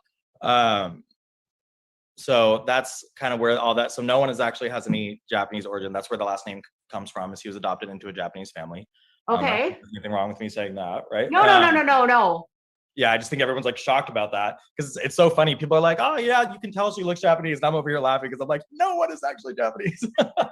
Okay. So he was adopted. Got it. Yeah, so he was adopted into a Japanese family. As far as me being into the wedding, like I said, you know, I've always been a little bit different than that side of the family, Katie and Lauren, but like they've always been my sisters. I was just looking at the chat here. Someone mentioned how this interview proves that the Duggars are nice people or something like that, and someone else asked how's that. granted, I don't know if this proves that they're nice people or not, but it does kind of prove that the narrative that Katie has been trying to spin about them, about because she tells the story like they're just completely totally anti-gay, like they don't want gay people like around them, or they you get the impression that they wouldn't want this gay brother invited to the wedding. Well, the story he tells though is much different, obviously. He says, how welcoming the whole family was, how nice they were to him, and everything. There's never any issue, or nothing like that. So, I mean, you do, from this interview, you do get the impression that Katie's wrong about much of her description of the family. Whether that means that they're actually like good or nice people, I mean, I think that's mostly subjective, anyways. But it definitely gives evidence to the fact that maybe they're not like these horrible assholes that Katie makes them out to be. In my opinion. That's my opinion. I thought there was something else, but now I can't remember. Okay. Yeah, I thought the whole KJ was digging up all the oh, is that who she was digging up? The video that it was Instagram Live a couple weeks ago? Like the old like black and white photos and shit. Is that who it was? Oh my god, that's now learning this now. That's freaking hilarious. Oh, okay. I've always loved them. They've always loved me. They've never made me feel any less of a person by being a gay man ever. And so I think it was natural, and it would have been odd if I wasn't invited to the wedding. Yeah. I actually was more shocked later when I was reading what people were kind of saying, like, oh my gosh, I can't believe that Jim Bob and all them and like Michelle, that they were fine with Reed coming to the wedding. It's like they were such a joy to be around, and they were so pleasant and nice to me. So I really was shocked by seeing people so shocked by that. Everybody was really great. Like there was nothing negative, and I'm not gonna, be that person. I feel like a lot of people, I even received some messages of some people being like, how could you be a gay like supporter and LGBTQ supporter and then going there and not standing up for yourself or saying things? And it's like, there was nothing to stand up for. You know what I mean? And I am very pro-gay, and I am somebody that's out there standing up for that. And there was nothing negative to say about them. They didn't make me feel any different. They didn't treat me badly. They were sweet. Even Michelle like was like, hey, like we'd love for you to come back out here and, come back out to Arkansas. Like everybody was really nice. So it was really a shock to me to see people think that it wouldn't have gone that way, or that, and like I said, I haven't watched the show. I haven't heard what people have said about them and how the Duggars feel about homosexuality. But I can tell you that like in my personal experience, like they weren't negative or they weren't horrible to me. They didn't look at me weird. No one treated me any different. Yeah, like, I think the history with them is that she's done robocalls about transgender bathrooms. Their churches are very anti-gay. They have been very vocal in the past about not supporting the LGBTQ plus. And so, I don't think people would expect them to be like mean to you, because their religion is that they're like nice to everyone. It's more like the judgment that they expect, like underneath it, like that silent, like judging kind of thing. But yeah.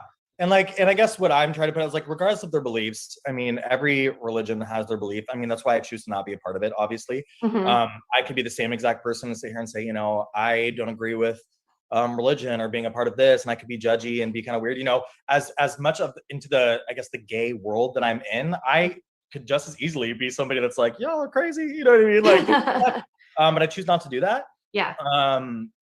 And I feel like they didn't do that with me. And that's all. I mean, when it really comes down to it, family's family, love is love.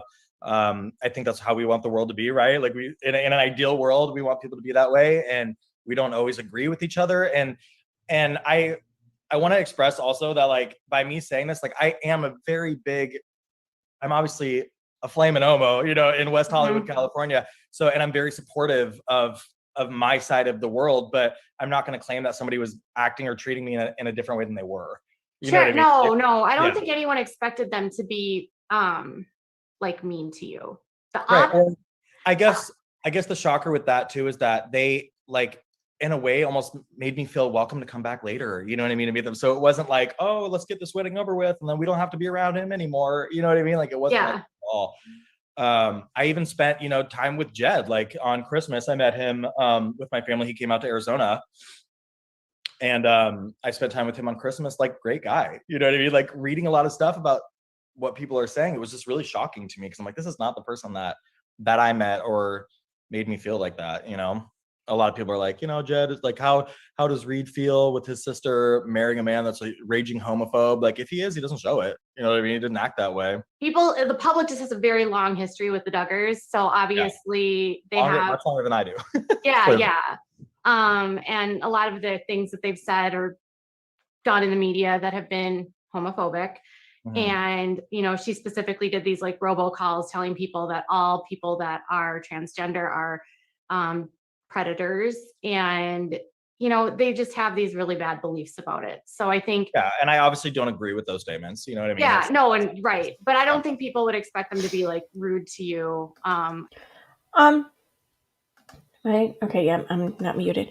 Does anyone know if that's true? I mean, did the Duggars really? I mean, maybe they made calls or whatever to not, have a bathroom transgender bill pass or whatever. But if they did make the calls, are those really the reasons they gave? I mean, were they accusing trans people of being like pedophiles and whatnot?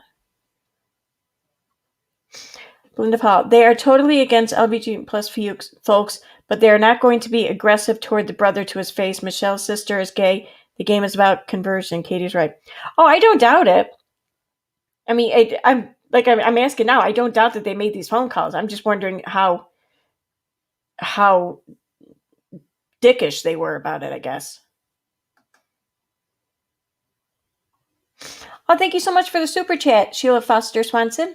Haha, look at how stone-faced and angry she is that he isn't saying what she wants. I know, right? Oh my God, I'm loving this. I listened to this earlier and I could hear this in her voice.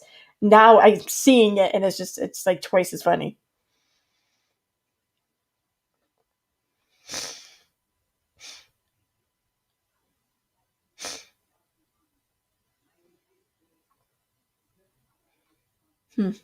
Okay.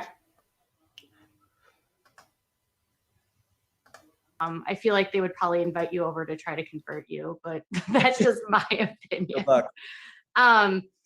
Okay, so they're not Japanese and they were nice to you at the wedding. What was the wedding like? It was beautiful. It was quick. You know what I mean? It wasn't that long. Let's talk about how you were saying Corey said the whole, like you promised me that I would find the right man for you. Yes. Because he also wrote a blog about like biblical betrothal and.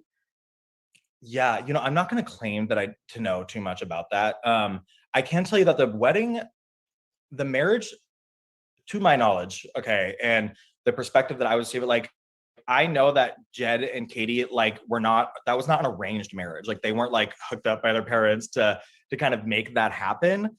The love that they have for each other is obviously very genuine, very sincere. You can see it when you're with them and no one's looking how they treat each other. And they're both obviously very attractive people. I think they're both very attracted to each other.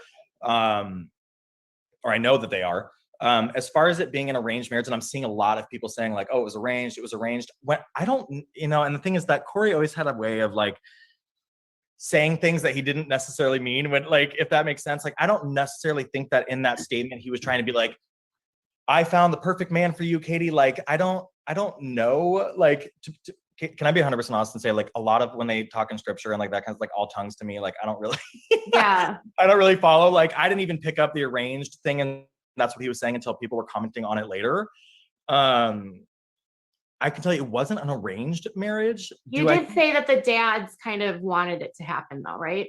So what I was saying is, do I think the dads were like, hey, these two are a perfect fit for each other? Like, what parent doesn't see somebody and say, hey, I think that guy might be the perfect fit for my daughter? Like, did they kind of maybe want that to happen? I guess. But like, I don't think that they didn't actually like, hey, this is going to be your husband and this is going to be your wife and we're going to make this happen. Like, I know that didn't play. And if it came across that way, or if it looks that way, that didn't happen. And it wasn't necessarily like arranged, if that makes sense. Like when I think of arranged, they would have like, well, in this cult, just so you know, like the dads would typically like come together and talk about a match. This part right here, she tries to explain how it was actually an arranged marriage. Like she knows better about this than the brother of the bride. Oh my God, this part just really annoys me. And they would like pray about it together and decide if it would be good for them. I mean, that's kind of how these courtship works. The parents are very, very involved in them. Yeah, I guess what I can say to make it make sense, if there was any point, and I know this, if there was any point that Katie was like, hey, I don't think this guy's a match for me, it's not like it would have been forced. You know what I mean? Like, if that's the way that their religion works and that's how it is, like, then it happened to work out really well and they actually do really like each other. Not that I'm supportive of something being arranged in that kind of a way, but I can say that like there's no doubt in my mind that Katie wasn't in love with Jed, or that she wasn't happy to marry him, or that they weren't a good match. Like I said, like the love was very pure and genuine. Even with Jed not being around his family at all and only being around my family, which is like my mom, my sister, you know what I mean? The marriage was, I mean, the love between the two of them was very, very obvious. And so what I'm trying to say is it's like, if anytime Katie or them had decided, hey, you know, like this isn't the person for me, it would have been like, okay. You know what I mean? So when they were like with you guys, were they with like chaperones? Yeah, I think that Lauren, you know, that whole kind of thing is funny to me, like the courting thing. I'm like, what? Yeah. What year are we in, right? Like, it's different to me. But yeah, I think Lauren maybe was a little bit. My younger sister Lauren, I think, was a chaperone for that. Like no kissing or touching or anything? Nothing? No, you know, and to each their own, I guess, you know, like I personally like look at it, I'm like, hey, that's a little crazy for me. You know, like I probably couldn't marry somebody that I never kissed before and do anything. But at the same time, like maybe it's because I'm like, damn, I wish that someone liked me that way, you know, and didn't want to dive into my pants right away. I don't know, you know, but. So Jed was, how was Jed with the family? He was great.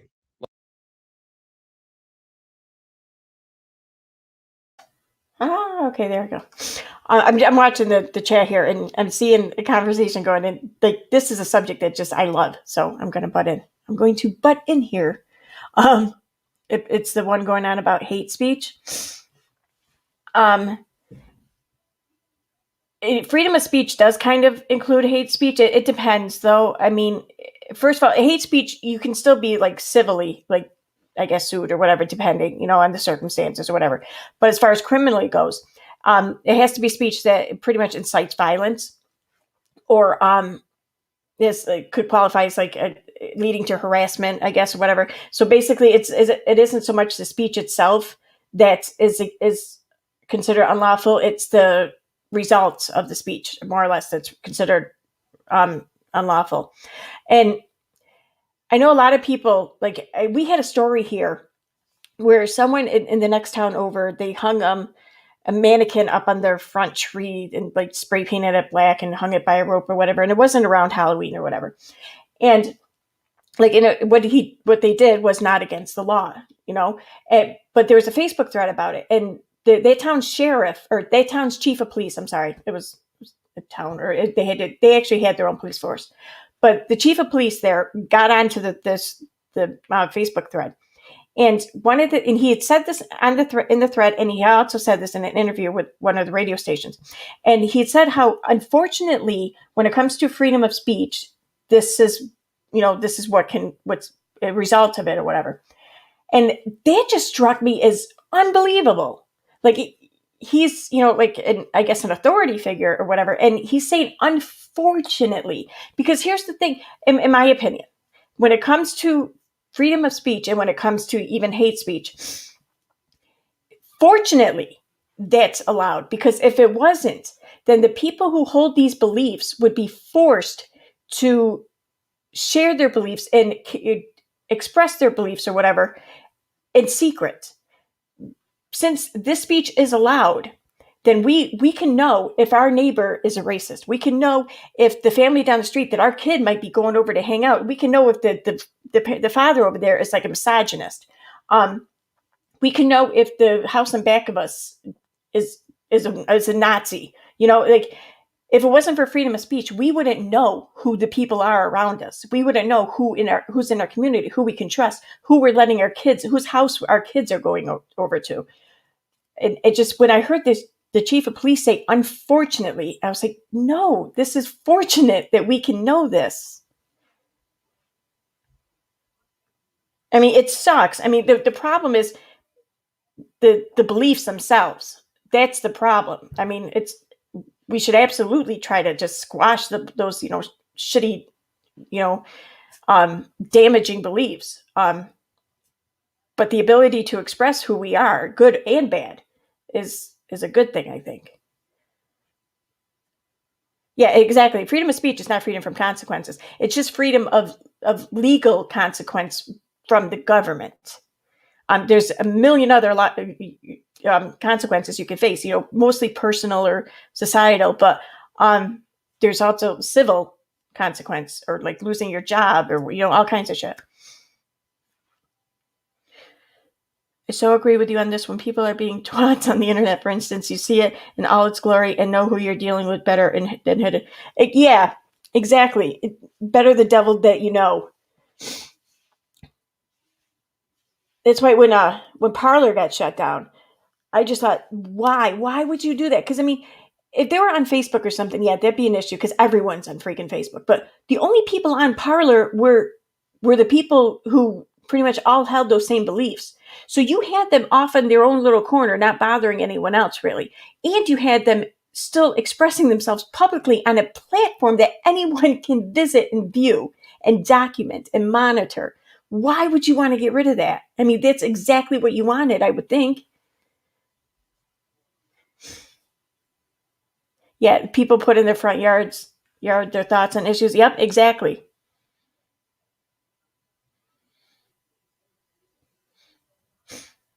I mean, it absolutely sucks. I mean, if someone is using their freedom of speech to be assholes like that, then they should definitely be called out and held accountable. But I mean, if they weren't legally allowed to do it, then they'd be forced to like meet in private, and I don't see anything good coming from that.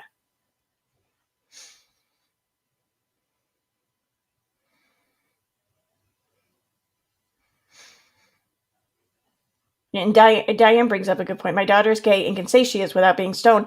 If we were to like outlaw any speech, even hate speech, then you kind of just set a precedence for other speech to be outlawed, and pretty much it's whoever's in charge. They get to decide which speech is allowed and which isn't, and that never ends well.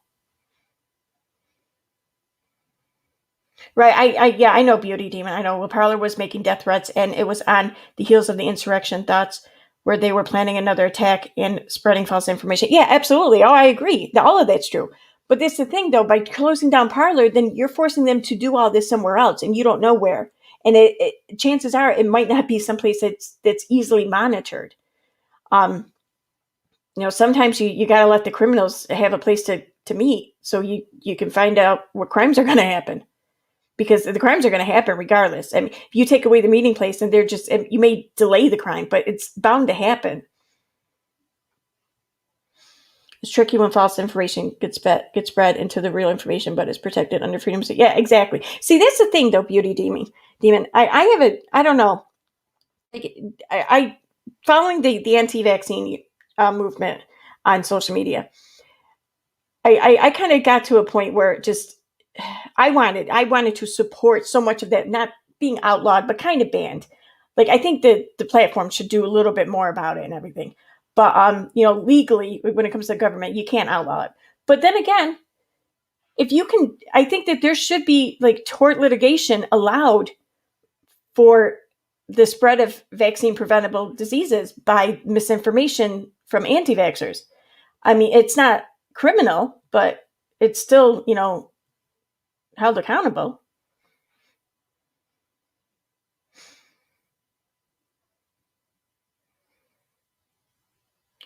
There's a great subreddit devoted to it, Beauty Demon? To what, Parler or?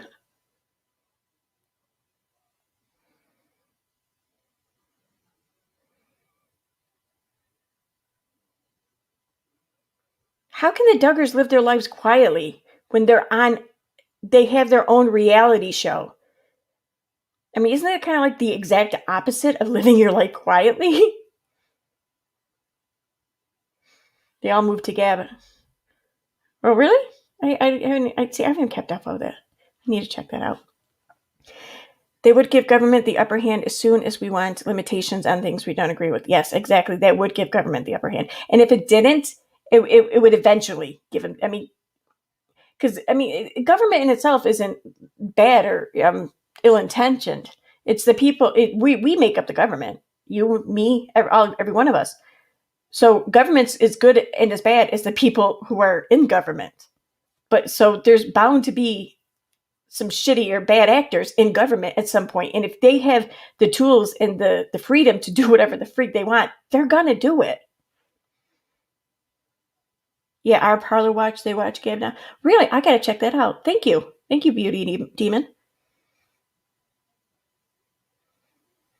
Who's up there with the clown?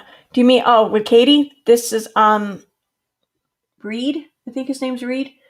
Katie Duggar's brother from the wedding this past weekend, the Duggar wedding. The bride's name was Katie, the one who was in the arranged wedding there. The bride's name was Katie, and this is her half brother.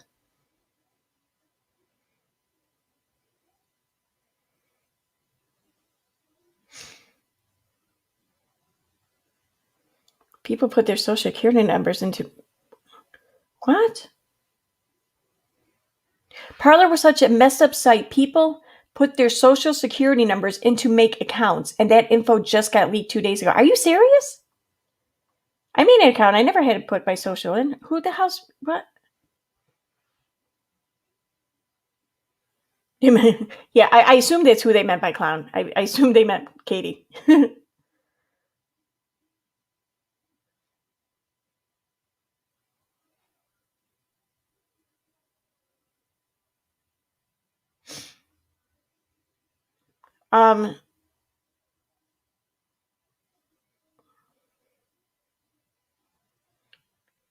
Okay.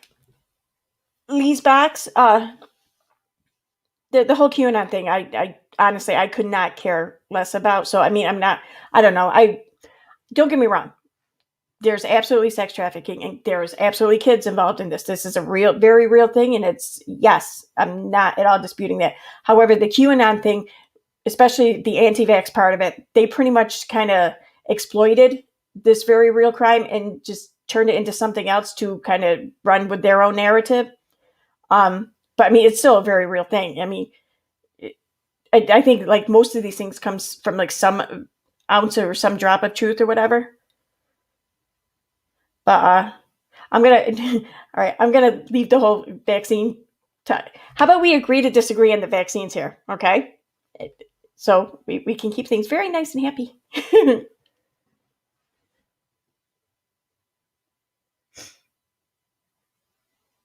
Oh, good night, JC. Thanks for being here.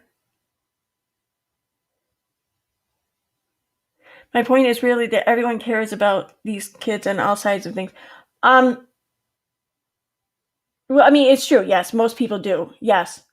With these movements, though, I don't really think that's. I don't think.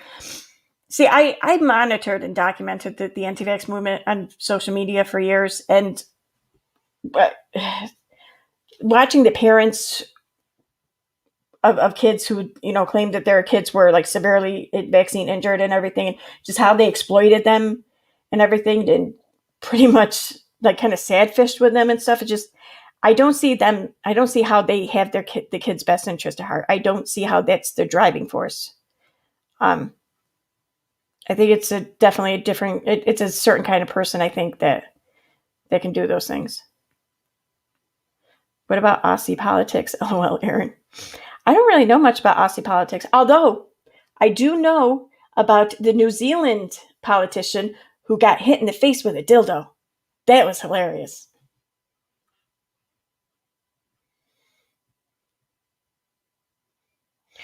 Good night, Jespera. Oh, I'm sorry you're so tired lately. Thank you, though, for being here. I hope everything goes well with your doctor.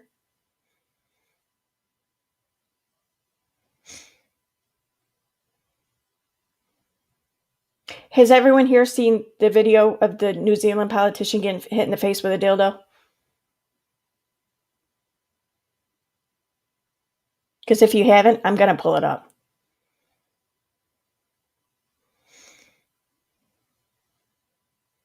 Yeah, I like the New Zealand Prime Minister.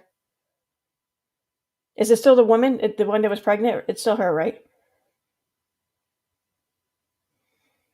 You've not seen it. Oh my God. All right, I'm pulling it up. And you know, even if you did see it, I'm still going to pull it up. Because it is hilarious.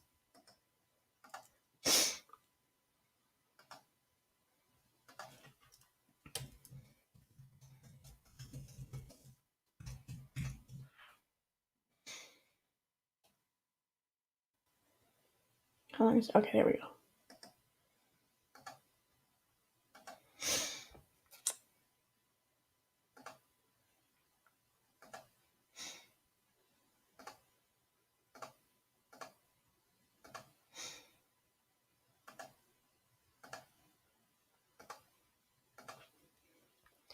Okay, I don't remember who the dude is. New Zealand minister gets dildo in face. Oh, guys, this is funny. This is so funny. Okay, I'm playing it now. Absolutely. We always take something away from every meeting we have. Oh, yes, yes. They have to do it on slow-mo. Let's go. Thank you. You have a uniform? It's for raping our country because of the TPPA and selling away our rights. And our That's right, the TPP, that's what it was over. Did it for our country. We have. We have. It's for raping our sovereignty. That was hilarious, wasn't it? See, if you try to do this shit here in the United States, you get arrested for like a terrorist act or something.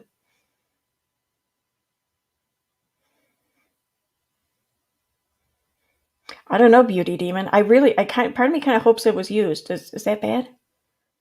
Does that make me an asshole? He the guy, the politician, I guess he kind of laughs about it now. I guess he kind of made peace with it and he just accepted it as a funny joke and he jokes about it and like here, God, like imagine like Ted Cruz getting hit in the face with one of those. How the hell would he be responding to that in like 6 months or like 6 years?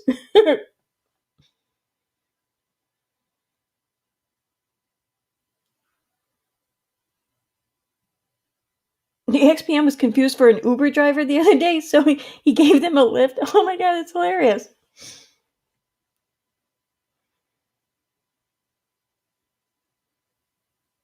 Usually you at least get dinner before getting a dong in your face.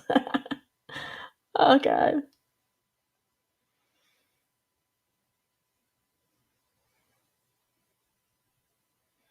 Okay. All right. I'm going to go back to Katie now. What am I doing?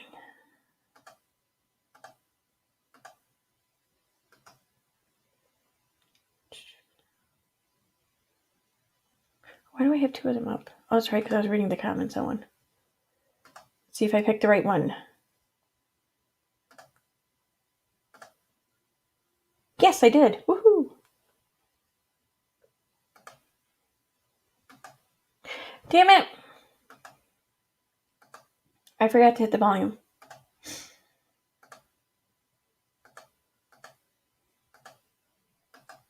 Now I don't know which one it is.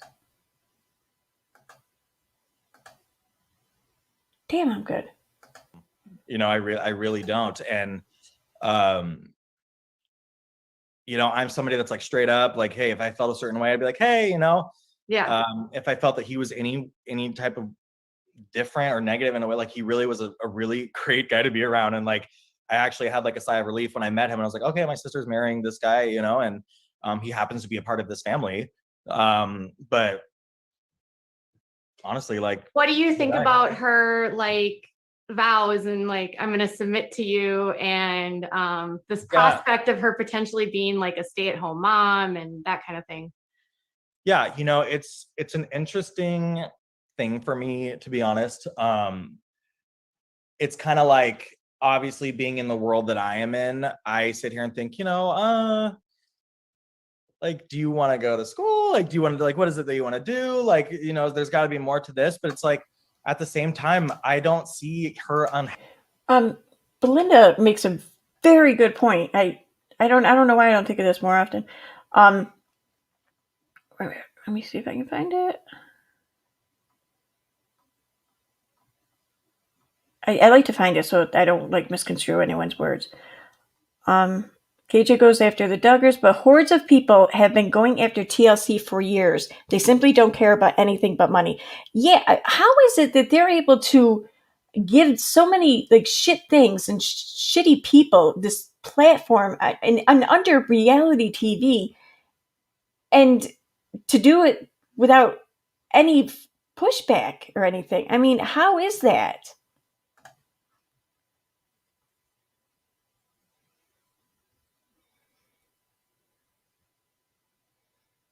I mean, even like they're more like tamer shows or whatever. They seem to pick like the shittiest people for it.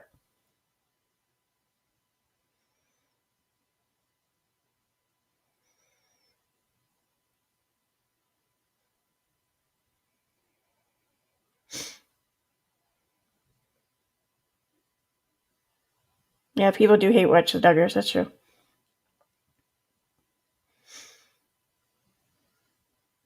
Okay. unhappy. Like, she seems so happy to want to do these things that she wants to do and be that kind of a person. And yeah, people can sit here and say, oh, it's because she's in a cult, and they tell her to be like that and blah blah. Like I said, when I think of somebody that's stuck in a cult, I feel like you can see pain in their eyes and you can see those things, and I just don't see that with her.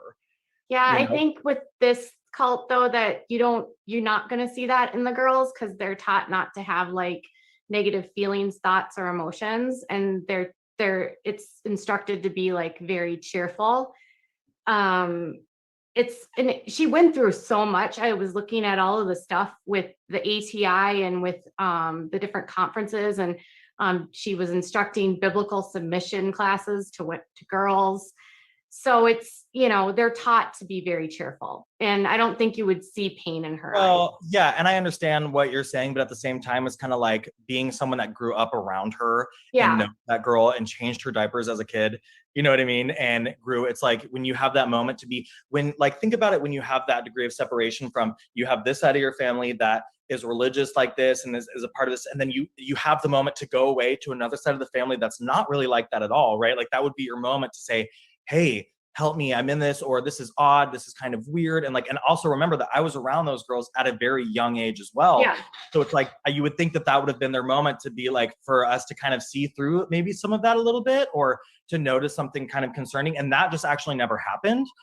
So like, I understand what you're saying is that they're taught to kind of not do that. But I would think that her having that separation between the two when she wanted it or needed it, or would have been the moment to kind of notice that something was off, and that moment just never happened, at least for me. I definitely don't think it did with my mother as well. That like the girls were ever in something that was culty, I guess. You know what I mean? For lack of a better word. Yeah. That's good. So what is your sister like? Katie? Yeah. Such a dream. You know what I mean? Like, honestly, she, I would think, like, I, haven't had the pleasure of meeting Jed enough yet. But I would say, like, what a catch. You know what I mean? Like, she really is a good girl. She's a sweet girl. She's treats other people how, she wants to be treated. I mean, she's just always been a bride of joy. She was a little stinker as a kid. You know what I mean? She was such a little brat when she was a baby, but she really grew up to be like a very strong woman. And so that's why, to be honest with you, I wouldn't jump into like an interview like this, to say, hey, let me share kind of with the world. But I want people to know that, like, Katie is not just some like dead soul behind her eyes that's like, so, like, she genuinely, to me, seems okay and seems happy. And if people don't want to hear me say that, then that's their own issue. It's like, I can only go off what I'm being told and what I'm seeing in flesh with her. And I think she's really happy to be a part of Jed's life. And I think it goes the other way for him as well. And that's my main point of this, is that I don't want people to think my sister's trapped in something or that. And if she is trapped in something and that's really what's going on, she clearly has me and another side of the family that if she ever wanted to search for something else or leave or do anything like that. And I hate to use the word leave because it means like she's escaping something, but Sassy Naz, I heard the second dose was worse, but I've also heard they have found that age has a lot to do with the reaction. I don't know. Really? Hey, is it like both the vaccines? Well, not the Johnson & Johnson, but the Pfizer and the Moderna? Or I'm just curious because I had the Moderna, but for me, the first shot was like so much worse. The second shot was like nothing really. It was like no different than maybe a flu shot. But I mean, I heard the same thing as you did. I heard that the second one was much worse than the first. So I thought it was kind of weird that it was backwards for me. But the age thing, I've kind of been wondering this myself.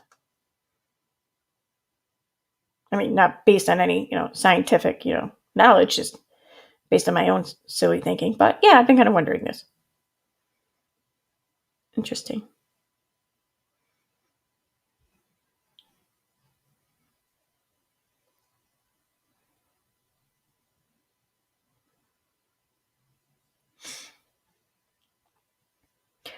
I imagine that they are, Kimberly Mother. I imagine that the ingredients are same for the first and the second. I don't know. I think maybe like the different reactions in people, it's just because like the first time you're getting it, it's the first time, most people anyways, the first time they've been introduced to the pathogen. So it's the first time they're producing antibodies. The second dose is currently killing my vibe. That sucks, Nikki. I'm sorry. Yeah, beauty demon, same here. It's like within like 20 minutes to half an hour after I got the shot, like my whole neck, all up behind my head, down my back, my whole side, it would just hurt so bad. And it was like that for like 24 hours. Then I was fine. I had Pfizer, no reaction at all to either. My son had no reactions either. That's cool. Oh, thank you, Bo Roundtree. Thank you for the super chat. Salty is on Twitter debunking LA. Oh, let's go check that out. Let's go. Oh, cool. I still have Twitter.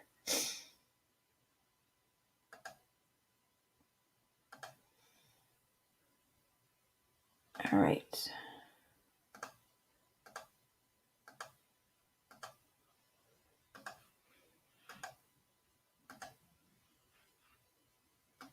How's it? Okay, good. That's big.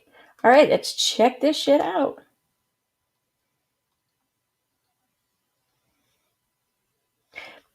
Perhaps our documents of what actually happened tell a different story. We do not rely on witness statements unless they are backed by documentation, as the documents speak louder than the messenger delivering them. Perception is apparently not everything. Lorianne says, I give you permission to track me. I think they are, so I want you to have the ability if you ever want to. Thank you, Salty. It's okay. You should take a look at the comments on my page and on Reddit. I'm guessing that's Salty. I don't know who it is. Enjoy. They all applaud what you did. Lorianne. Okay, I will in a bit. I have to be ready for it. Thank you again for accepting my apology. And I am really seeing things now since she told me she submitted a declaration then lied. Lorianne. I don't mind if you inspect my phone records and messages too, so you can verify that I haven't spoke to Katie or messaged her. I just want to be believed. Thank you for clearing that up. Same with all my apps. Thank you for the offer. We believe you. You've been forthright and honest. That's all we can ask. Okay. Lorianne, I want to make sure I have the correct definition of mass flagging. I think that means she told me to report Sherelle's video myself. I did report it, but I didn't tell or ask anyone else to. Do I have it right? I hope so. I hope I didn't add myself to the lawsuit. No. Thank you so much. I was worried. Check your Wi-Fi router and password. Lorianne. Thank you. I am in a much better place today. I will try that. I want to document this. I fear the uptick of targeted harassment from this group and others may continue. Katie may be behind this. I have no facts to prove this. Most likely, I will return my devices to factory reset. Thank you.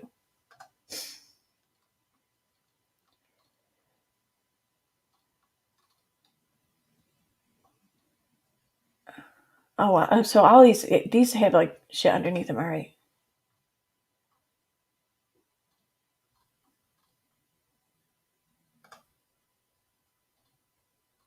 Oh, you know, since this is going on, it's only a matter of time before like some bullshit new accounts or whatever by the quote unquote hackers or whatever shows up. I think I already read this one, but I'll do it again. I always tell my clients that no good deed goes unpunished. Exhibit A. This is one of many thank yous in writing we received from Ms. Barnhart after she contacted us to get her story out and after she signed the declaration. Nice try, though. I sent this to Kathy, and I really want to thank you and Lonnie for helping me out of a deep hole that I felt I was in. It helped me tremendously. Regarding the person I believe he may be getting into my phone, I don't know for sure. Maybe he is doing it for someone else. Just a thought. Some information I found on my phone. Okay.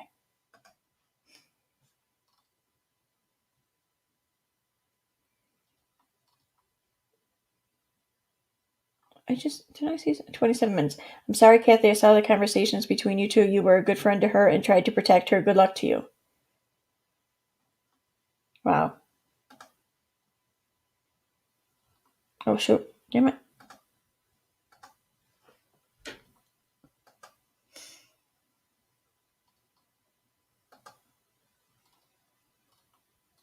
Are there any others?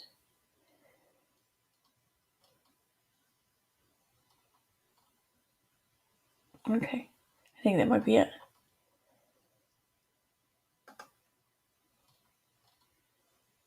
Oh, no. Oh, no. Okay. I'm sorry. And 1 hour ago. And we never abandoned Miss Barnhart, even after the declaration was filed and after she was attacked by the defense. Rather, we remained in contact with her and supportive. Alternate facts may work in politics, but it will not work with us. This is why we document everything. Lorianne, I appreciate you doing something about it. It will help in any way that I will help in any way that I can. Thank you. We can talk tomorrow or when you're ready. Okay. Get some good sleep tonight. I will. I will try. Thank you. Thank you. We still believe everything you told us. This is kind of a messed up way to end it. We still believe everything you told us. Like, yeah, I would, if I heard that, I'd be thinking like, well, why wouldn't you? Why would you say that? What, do you not believe me? And like, that would give me doubt. I don't know. It's funny. All right. That one we read. All right. Cool.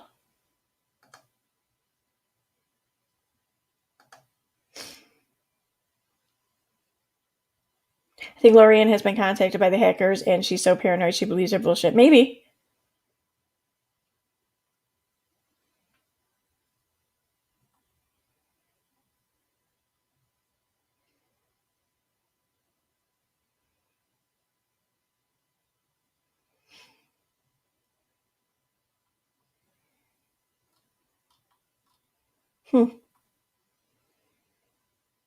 Okay.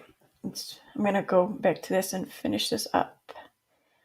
If I can find the correct one again.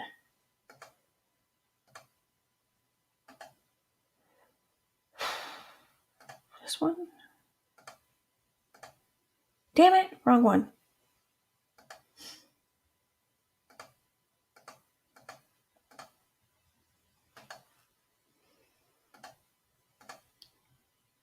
Oh, come on. I forgot to hit the volume. Oh my God.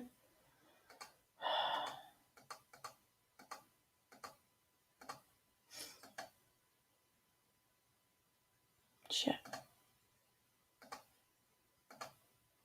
I swear to God. You know, I'm just going to close that one out.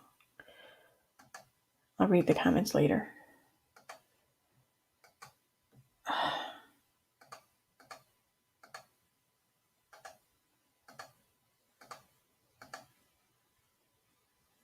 But she has us here, you know?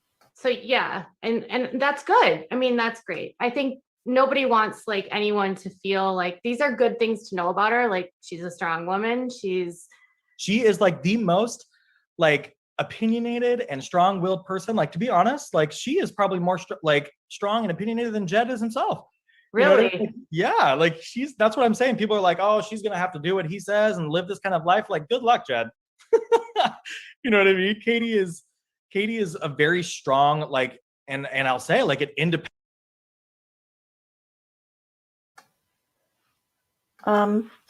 Susan Elliott says, "Subs to me tonight that she just ruined any I see your correction there, any rehabilitation they did to help get reputation." What do you mean? Whose reputation or rehabilitation or whatever did she ruin? Hers or like Tati's and Salsa's side, or was this like Lorianne's rehabilitation and reputation or whatever?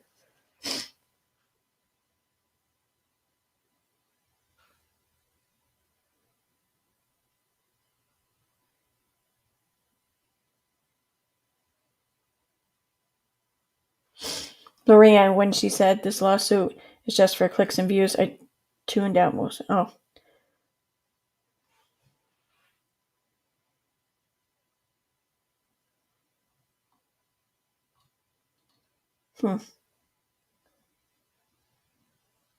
Yeah, that whole theory. I mean, Tati would have to agree to go along with it if that was the case. And I'm pretty sure that a channel as big as Tati's, there's like so many more less expensive ways to get views and clicks. I mean, come on. Oh, thank you for the super chat, The Reckoning. Thanks for the life. Well, you're welcome. Thank you for being here.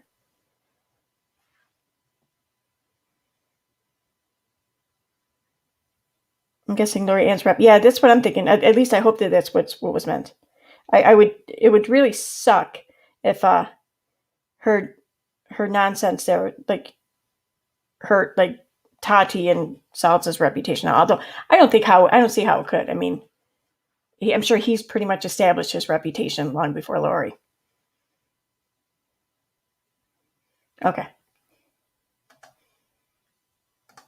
Independent woman. And she's really grown up to be that way. And she's always been that way. And she's made decisions for herself. I've seen her do that. You know, she worked at a ministry in a prison in Florida, and she decided to do that on her own. And she went and did that. And she's made a lot of her own decisions. And so I really believe that this whole thing about being arranged and that kind of stuff, like nothing is out of Katie's control. She is making her own decisions and doing what she wants to do. That's good. You know, she really is. And I feel like people are not going to believe me when I say that. Because there's always going to be skeptics, and you just have to, you know, and I think there's going to be critics of everything. Sure. And obviously, like, nobody that I've seen has said anything negative about her. There's just always the concern when the IBLP is involved. And the Duggars themselves have their own set of issues. So you're saying like she's opinionated, she's very smart, she does her own thing. So after the wedding was all said and done, see, she sits there and says how no one said anything bad about her, you know, and that may be true, but you know damn well that the second Jed and Katie have kids, then she's going to start talking shit about them, because then they will become abusers, because they will, of course, be guilty of smacking their kids over the head with a PCP pipe whenever they want to crawl off a blanket or something, right? I mean, did you stick around for the reception or? Yeah, I was there the whole time. What was that like? Was there dancing? No, you know, it was a little bit more of a chill wedding, I would say. Like, you know, when I think of wedding, I think of like, woo, like party and open bar, I'm sure no alcohol, right? No, there wasn't. Not a lot of dancing. You know, it was sweet and it was short and sweet. I mean, it was pretty much like there was vows and then we all ate, and I mean, it was a more chill, like calm wedding. It wasn't how I normally pictured how a reception at a wedding would kind of go, but yeah, everyone has their own. Okay, the big question is the cows. What were the cows about? Where the heck was this wedding? Yeah, I really don't know what the venue was called, but yeah, there were a lot of cows. Absolutely, obviously dreadful. Some women just want to be housewives and mothers and aren't feminists, and that's okay. I will disagree, though, with you on the fact that they're not feminists, because I think the whole point of being a feminist is securing the freedom to choose to be in whatever you want, or to do whatever you want with your life, whether that's having kids and staying home and raising kids, or if that's, you know, working as a, I don't know, office manager somewhere, whatever, or even as a stripper, whatever. That's the whole point of feminism, is just making sure that we all get to choose our future. And Absolutely, though. I mean, but that also goes both ways. I mean, if you want the housewives to support the women working outside of the home, well, then those women also have to support the housewives for choosing to be housewives. There's nothing wrong with that. It's whatever we want to do with our lives. Who cares? Just as long as we're happy. Stay-at-home stripper.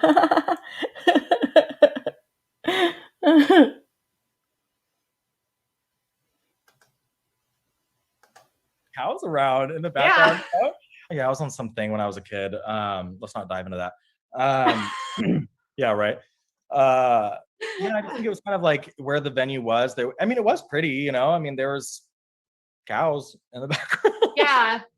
Yeah, I mean, whatever. If people want to think that's funny, then they can. Like, it's yeah, you know. For a second, I was like, oh, there's cows, but it was beautiful. You know, I mean, it was really pretty, and there just happened to be some cows in the background. And if you're into cows, then great. People were just like laughing because there's like I know cows, I saw a lot like- of funny stuff. like- There's like cows just walking by. Yeah, while they're doing Yeah. their vows. And I know. I'm like crying that Katie's getting married, and I look to the left, and there's like a cow. Okay, did you meet any of the siblings? Yeah, I met quite a few of them. Did you meet any of their significant others? I met Ginger and Jeremy. They were really nice. I actually was on the plane home with them. Thank you for the super chat, Susan Elliott. Okay, I understand now. She just destroyed any rehabilitation we did of her reputation. This was from Salts. Yep, I kind of have to agree with that.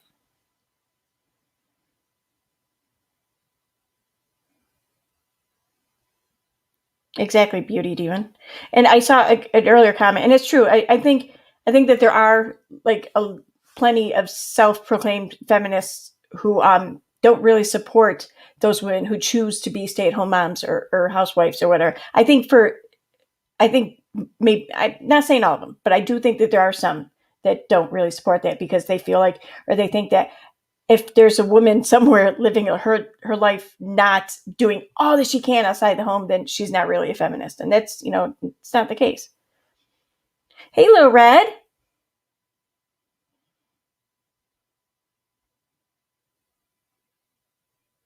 She broke terms on the. Oh, why did I see that she edited something somewhere?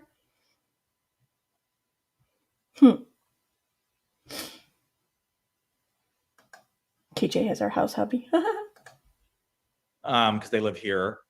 Yeah, like I got to meet. There's so many people. Yeah. Like, and like I said, I'm not familiar with everything. So to me, it was just like, hi. Like I don't know any of your names. Did you meet? Okay, so the oldest sister is Jana. Did you meet Jana? I don't think so. To be honest, I'm not sure. I didn't even know who was a Duggar and who wasn't. So like, there's like so said, many. I didn't do it, and I didn't do enough research beforehand. Like I probably should have. But usually there's like two brothers when there's a wedding, and there's a lot of them. But everybody that I met was very nice. You know what I mean? And everyone's like, was Jill there? Did you meet Jill? I think that I did. I think I remember a Jill. I was meeting a lot of people that day. Jill and Derek, they are out of this world. Yeah. If I were to see pictures, it would probably be better. But I think we had like a picture time, right? Where like they did pictures, we did pictures together. And I think I met a lot of them at that time. Yeah. You know what I mean? But like I said, there's just so many people. I'm sure you met Jeremiah, his twin, right? Yes, I did meet him. Did you meet Jeremiah's girlfriend? I didn't. Oh. I think I saw her. I think someone mentioning to me that was his girlfriend or something, but I didn't get the chance to meet her. No. Yeah, like I said, there was a lot of people. There was a lot of people. How many people were in attendance, and why weren't they wearing masks? I don't know. Some people were wearing masks. I was seeing some comments. Diane McCall, I love the emojis. I know, aren't they cool? Why can't I remember the name now? Someone I'm friends with, and who's also a follower, or subscriber. Someone I'm friends with though on Twitter just messaged me offering to make them. It was so cool of her. It was, I'm still so freaking stunned half the time with this community, just how nice and everyone is. Where is it? Elliot_web. That's who it is.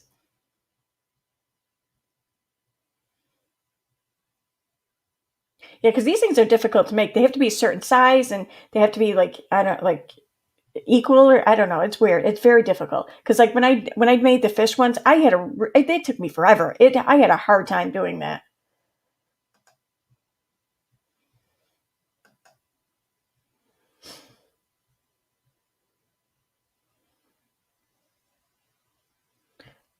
Okay. I did this. Oh, there's only like 4 minutes left in this. Comments. I think during like the pandemic and during all this kind of stuff, even in my head, I was wondering, is this the best idea to do right now? But you know that some people have their own beliefs and how things go. And some people did have masks. Some people chose to wear them. Some they weren't. They just never even brought the conversation up. But I will say that like tables were pretty spaced out. Not that that was probably in their mind that it was for COVID, but people weren't necessarily like right in each other's grills. But yeah, maybe would have pushed the wedding back a little bit later during the pandemic, but I think that they were ready to get married. Well, you know why? Yeah. So oh, you said they were dating for about a year. Yeah, I think it was a little over a year. Oh my God. Did that she they met really each just other say and like that? started dating. Like I said, they're really cute. Like they were really cute. That they met each other. They were, weren't necessarily like tables to wear them, so things go. And some people did have masks. Some people chose to wear them. Some they weren't. They just never even brought the conversation up. But I will say that like tables were pretty spaced out. Not that that was probably in their mind that it was for COVID, but people weren't necessarily like right in each other's grills. But yeah, maybe would have pushed the wedding back a little bit later during the pandemic, but I think that they were ready to get married. Well, you know why? Yeah. Oh my God. She did. You said they were dating for about a year. Yeah, I think it was. Did she just to the bride's brother just make a comment like, well, you know why they couldn't wait to get married, because they wanted. Oh God, she's so tacky. How do you get all the names highlighted green? What are you talking about? What names?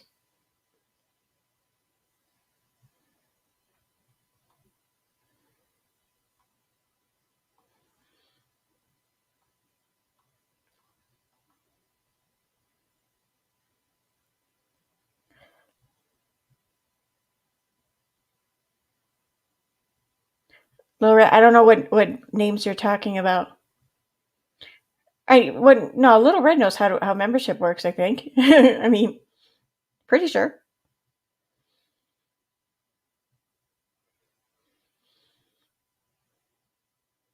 Ugly olive green. They're members, Little Red.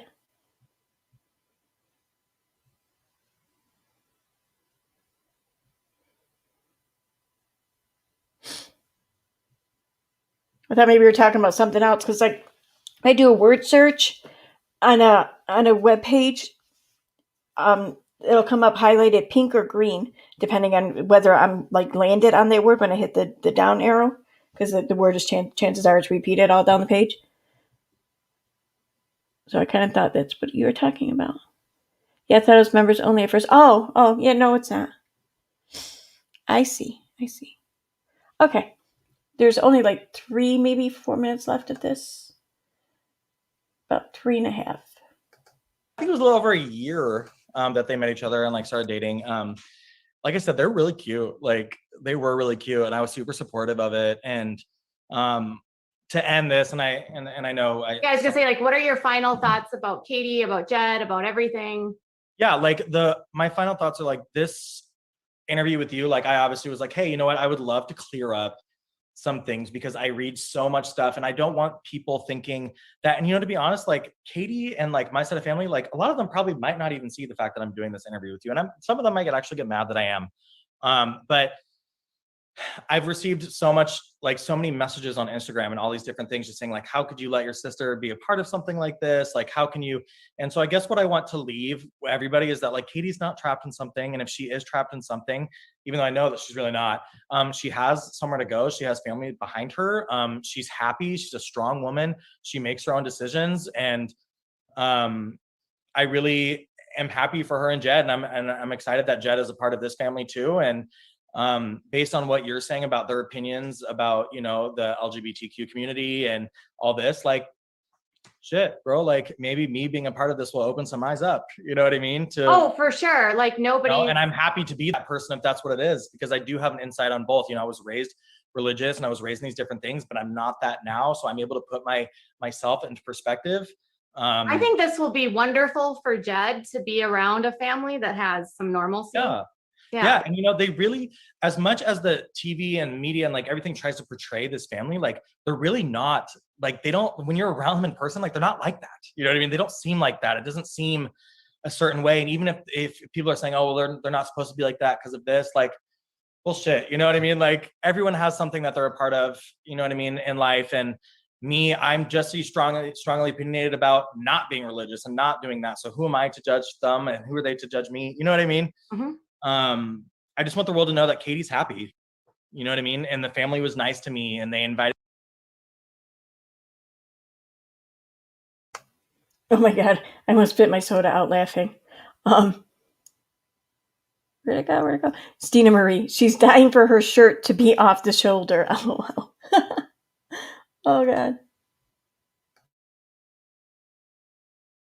Invited me back and they were warm, and that's what people really need to know. You know what I mean? That's awesome. Yeah. I'm so happy that you had a chance to speak with me today. Thank you for allowing me to put stuff up. Yeah, I'm so grateful for everything that you've shared. I'm really happy, and I think the audience is going to be excited to get a peek into who Katie is. And she's a great person. They're a great family. I just really wanted people to know, that there's no pain there. You know what I mean? Yeah. Like, just don't read the comments. Just don't read the comments. All those pictures were genuine. Like those smiles in the pictures were real smiles, and so that's what I want the world to know. Sassy Nas, why am I all of a sudden a heart? That's what I'm trying to figure out. I have them arranged, so wait a minute. Let me pull them up so I know I can get them right.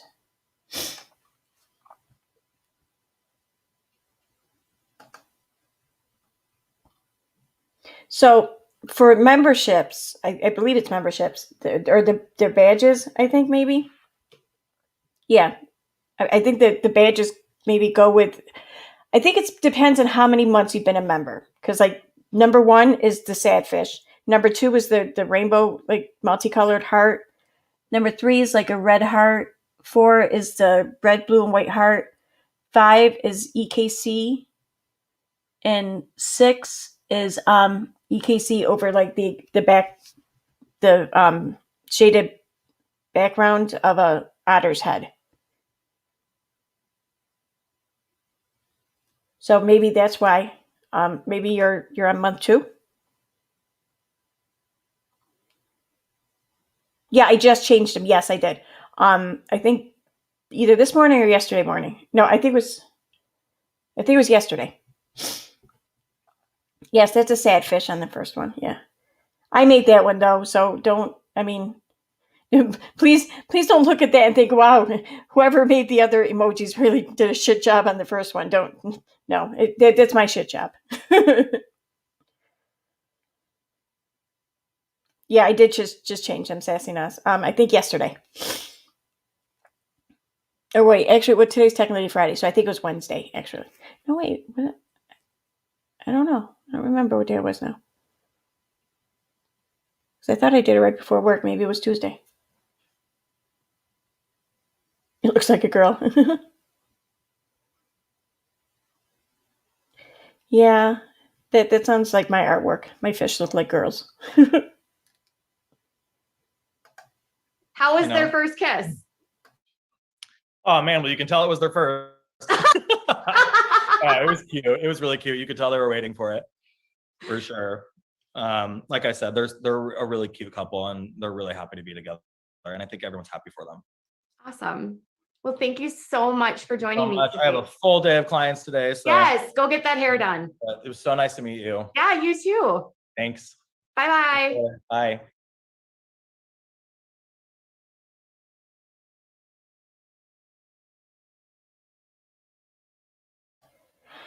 So that was the interview. She did a live after this too and was talking about it. I didn't really listen to much of that though. Oh, thank you for becoming a member of The Reckoning. Yay!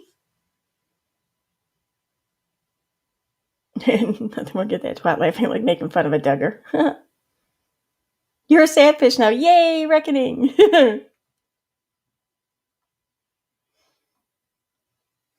I want to check something out real quick. Wait, oh.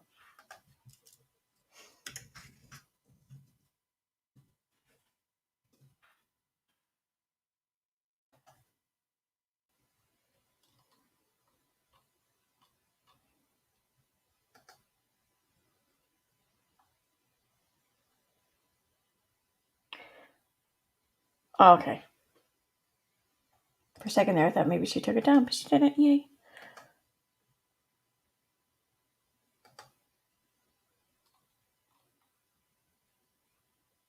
Holy shit.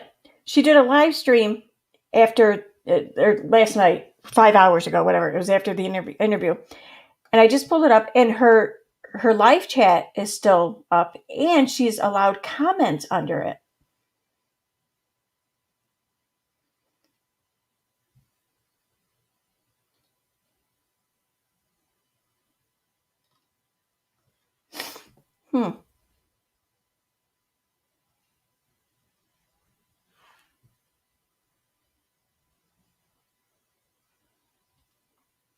Uh-huh.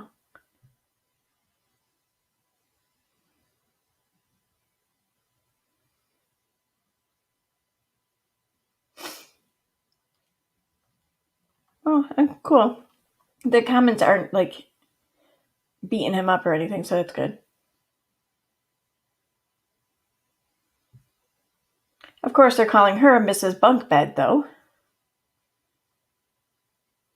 And someone asked, did Mrs. Bunkbed kiss and or front hug before she got married? Why? Who the hell asked that? Did the bride have sex before she got married? I mean, they're not even asking if the bride and the groom slept together, which that's so creepy and whatever, that's gross. But they're just asking if she had front hugs before. Just, oh my God. That was a drunken mistake. The Reckoning, my first membership, girl. I have a good time on your lives. Keep up the good work. Oh, thank you, The Reckoning. I love hearing that. Thank you so much.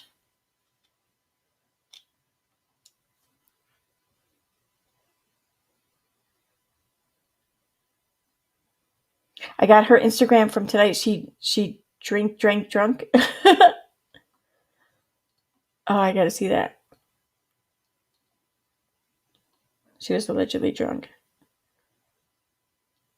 She said she lived in a development of about 300 houses, and behind her is lakes, and in front of her is farms. Really? There's lakes in Minnesota? That was a drunken... Oh, that was... Okay, her live stream was a drunken mistake. I see. Okay.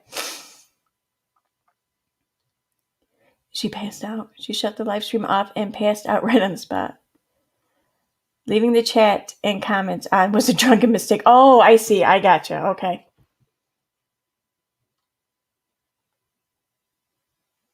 Well, I like her drunken mistakes then.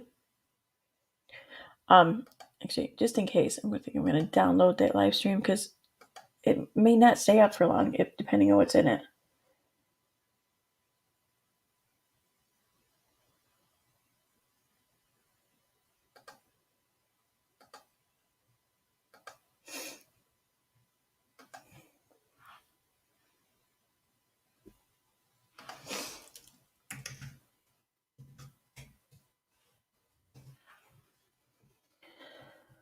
Okay.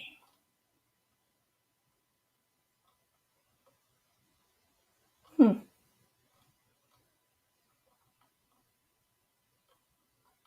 right, I'll do that after. All right, what am I missing here?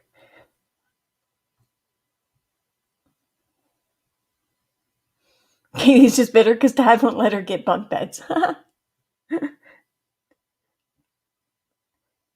Todd's not able to do front hugs? Well, that sucks. Who's Joey, Lil Red? I haven't looked at your stream yet. Are you talking that they do Joey who used to be on your stream on the panel before?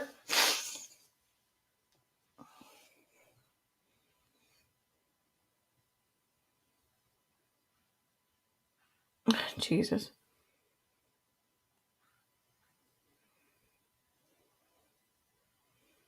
You know, not for nothing. I mean, you share a bed with someone and everything for a long time, and I think maybe sometimes having your own bed, like bunk beds, might be a good idea for sleeping.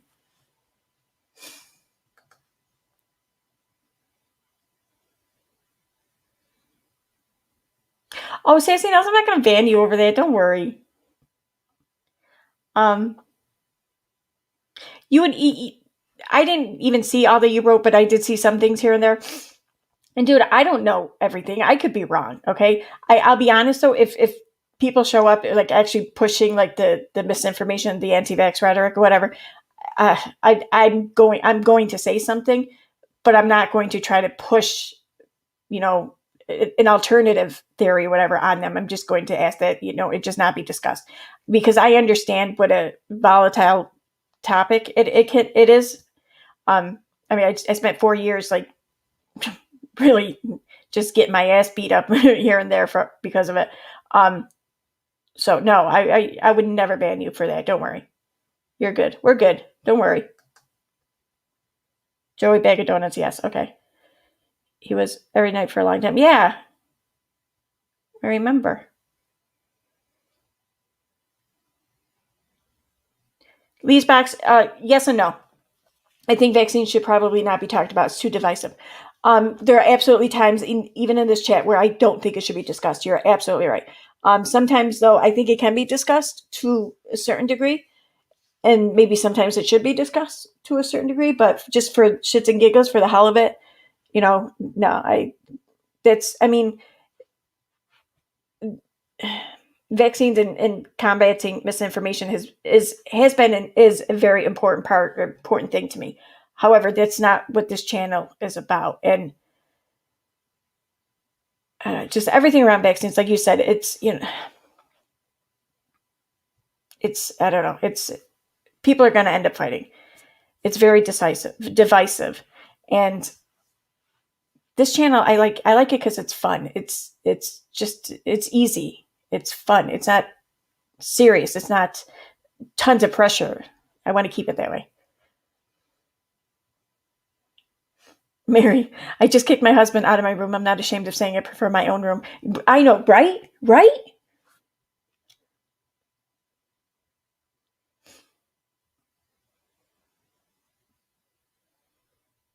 Like, I have some of the best sleep when I'm in bed alone and there's no dog even.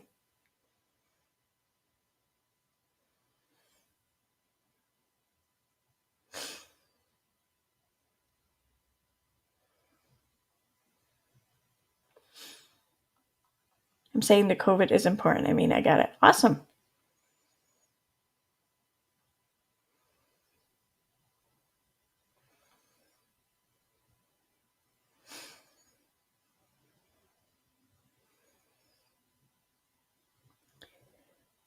Jed and his twin had a house they lived in that they took their twin beds into. KJ made jokes about them still using bunk beds. So Jed and his twin, they lived on their own, just the two of them in this house. And when they did they share a room with their beds?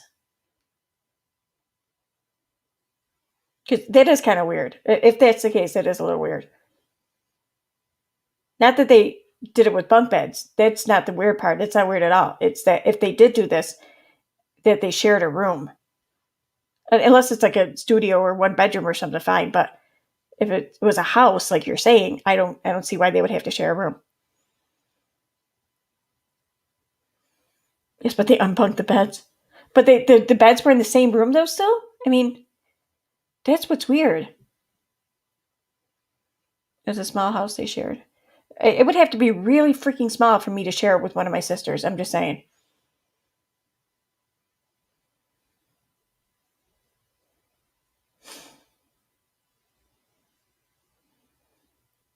My twin's total opposite me. He's 6'4" and 5'3". Wow.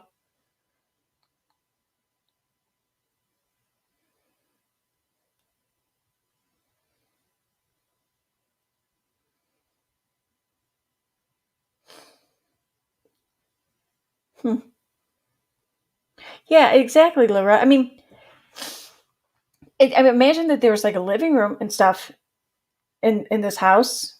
Hell, even a basement. I mean, if you're an adult, I don't know. I don't know.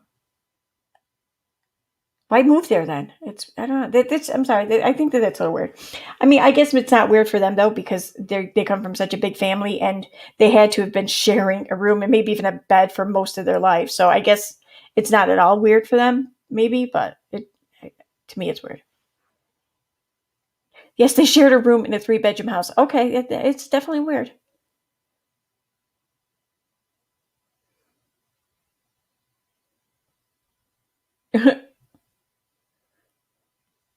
See, Angela says, I have insomnia due to my meds in general and sleep better with my dog when my husband leaves for work, either day shifts or night shifts because he snores. My dog snores. My dog snores louder than anyone in this house. And oh God, and like if I'm still awake and she starts farting, oh my God, it's so gross.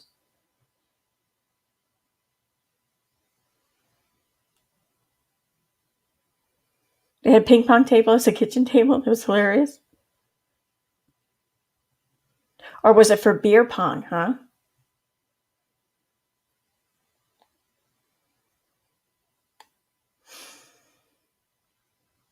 I'm reading your comments. Don't worry, Sassy Naz.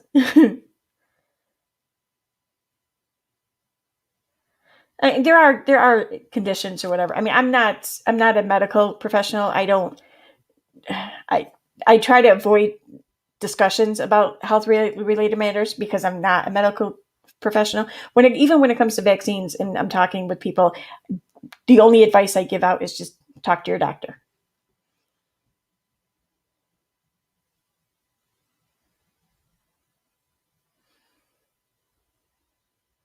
Yeah, Reckoning. I was wondering what she meant by that too. Where is it? Yes, they have to share accountability, Belinda Paul says. And Reckoning says, accountability? Like, so they don't do dirty things? Why am I laughing about that? No, it's pretty funny. Yes, that's why. Oh, no, now it's not so funny knowing that. Really? Man, what kind of freaking paranoid trust issues are you going to have as an adult if you feel like your own sibling is only sharing a room with you to make sure that you don't touch yourself at night? I mean, that's just nuts.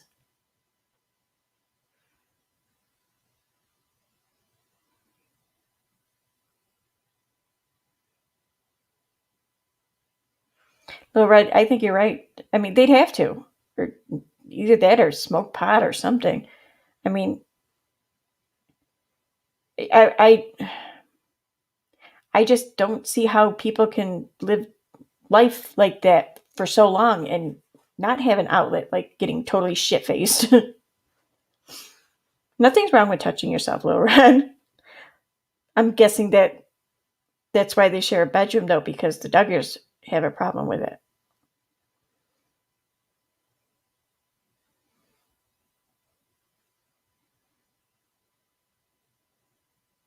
They don't know. God, that's gotta suck though to not know any different. Have that be the one thing something you don't know any different.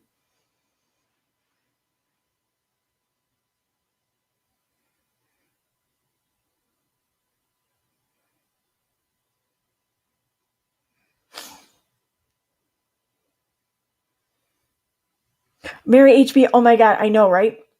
My dog goes back and forth to stink up both rooms. My husband and I are convinced he does it on purpose. My dog does that. Like during the day, if we're in different rooms, she would just keep walking in between the two rooms, just back and forth, back and forth, back and forth. It's like she gets anxiety because she doesn't know which person she should be laying near or something.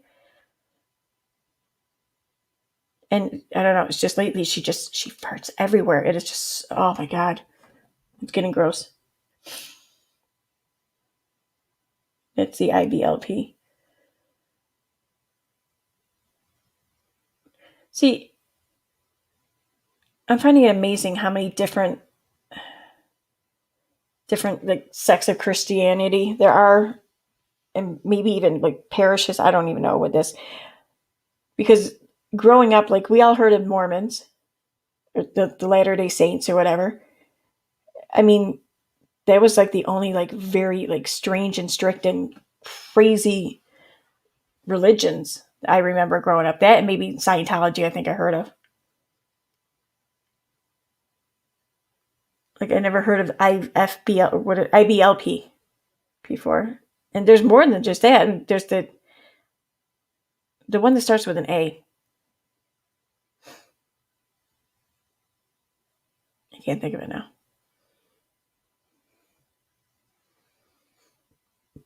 No drinking, no dancing, no touching yourself. What is this? Footloose? They need some Kevin Bacon.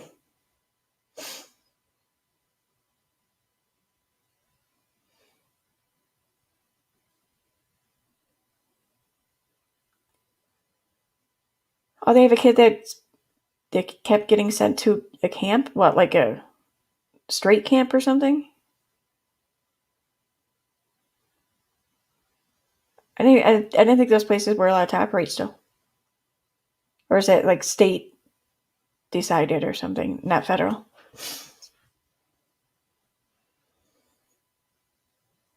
I was about to say Footloose.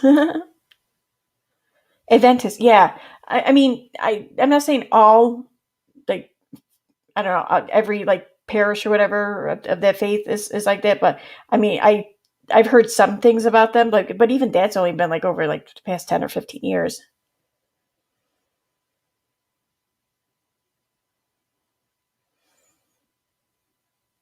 Opium gets rid of color odor completely. Opium,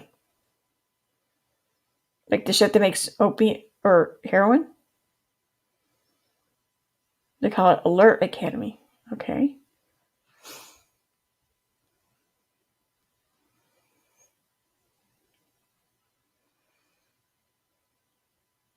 Yeah, it's definitely weird. See, the ATI is part of the IBLP. Okay. I have to. I don't know. I kind of question that though. If it's saying that but sleeping in the same room for accountability is weird, but not necessarily cultish or criminal. Yes and no. I mean, like if you're doing it in your parents' house or something like that, okay, fine. But this was two grown men who moved out of their parents' home and moved into their own home, and they still did this. Because they had the freedom or the opportunity to choose otherwise, and they didn't. That sounds a little like cultish to me. Maybe not cultish, but something. It's not criminal. You're right.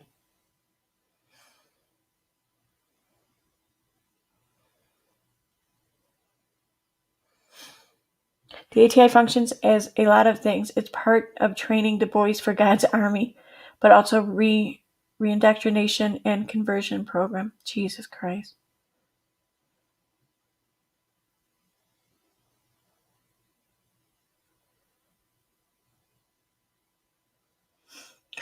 Well, Billy, I mean, it's don't get me wrong. I mean, it's not definitively cultish, and it's definitely subjective and whatever. But the fact it's the whole point of them doing it outside of the watch of their parents and still making a point to do it. It's almost like, I don't know. It's almost like being brainwashed, I think. I don't know.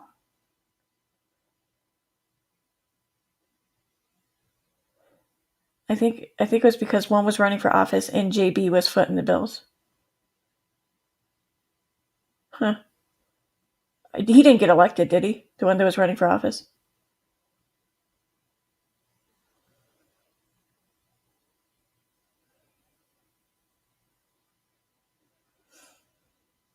Yeah, exactly. But they moved out so one of them could run for political office. Separate rooms would certainly look better. Exactly.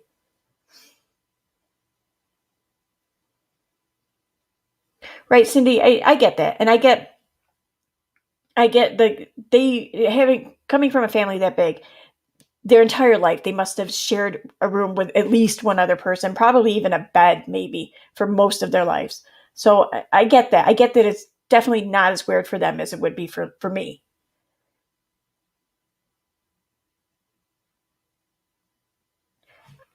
It's the whole, they could have slept any way they wanted and they still chose that. That just, to me, I can't get over. I don't know. It's just me though. Right, Belinda Paul. But I mean, they were living on their own. I mean, if one of them like slid or pushed a bed into the other room, even if it was just for the night, they did this every night. I mean, Jim Bob's not going to know. But the fact that they don't do this, either they both like subscribe to whatever it is Jim Bob's selling, or they just have each of them so afraid to choose something different in sight of their brother because of Jim Bob. I mean, either way, it's freaking, I don't know. It seems a little too far.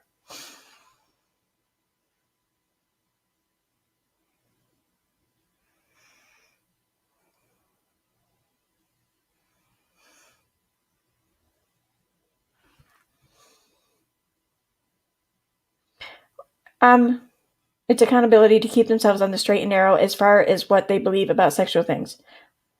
Right. But I mean, we're not talking about, I mean, if one of them had a girl over or something, okay, yeah, I see your point. But if it's just the two of them there.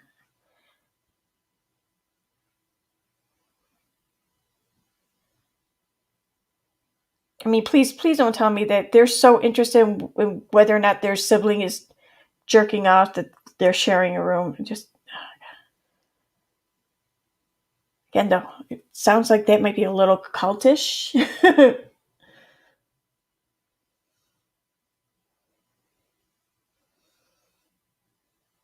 Right. No, I get it, Cindy. I do. I get it that it's difficult and it's going to be different for them, and shit's going to feel normal for them that wouldn't for me, or shit's going to feel odd to them that wouldn't for me. And I get that.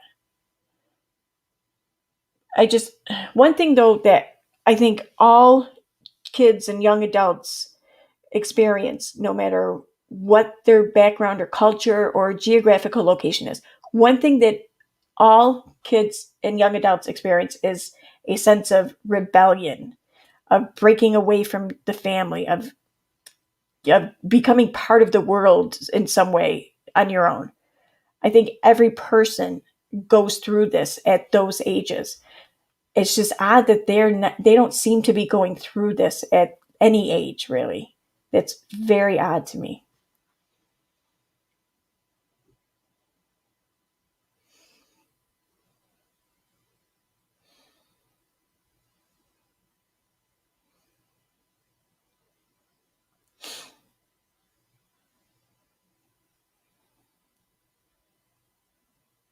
Wearing pants.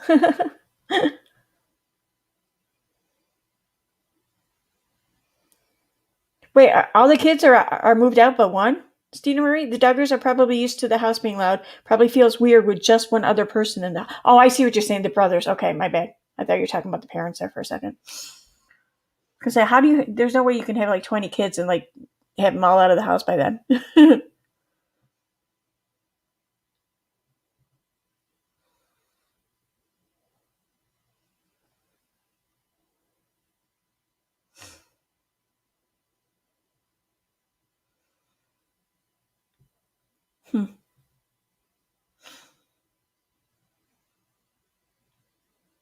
A bunch of kids, and so 17 kids and counting. I didn't even know that they had a show. Like, I didn't even know that their show changed names because they kept having kids. I just remember 19 kids and counting. And then that shit happened with Josh, and then it was Counting On or whatever.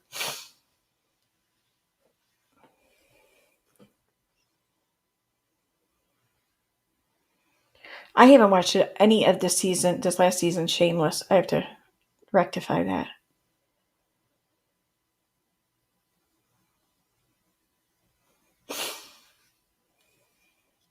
Ha!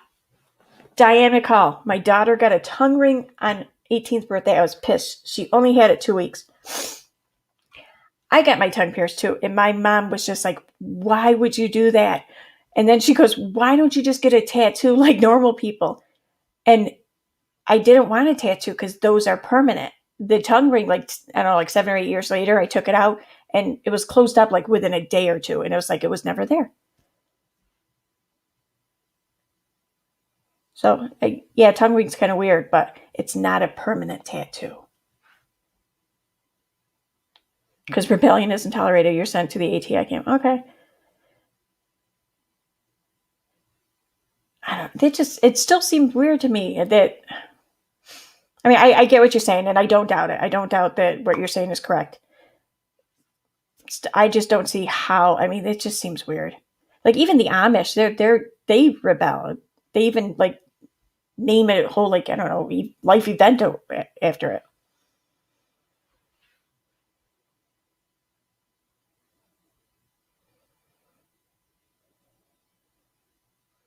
Yeah, Kimberly, mother of rats. I remember when I first got it pierced, I was told do not take it out because if you take it out for like even 20 minutes, it's going to start closing up.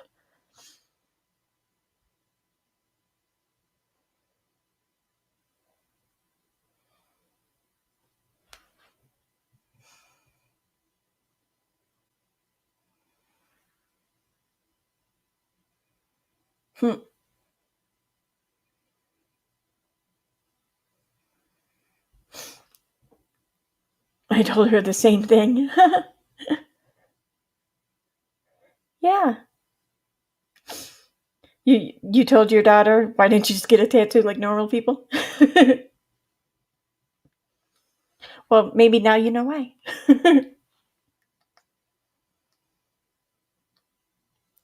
So one thing I never got into were tattoos. I don't really have any. I have a stupid one on my finger, that's it, but it's not really noticeable. But that's it.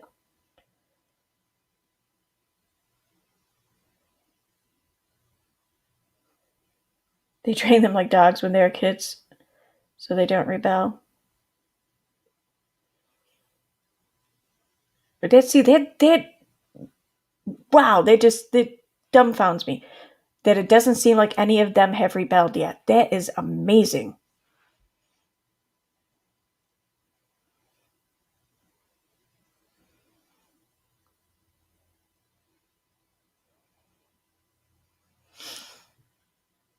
Let's talk about how parents sign over custody to the Church of Scientology. Now that is an effing cult. Savages destroy lives to preserve themselves, including members of the IRS, and they bested the IRS. Yep, exactly.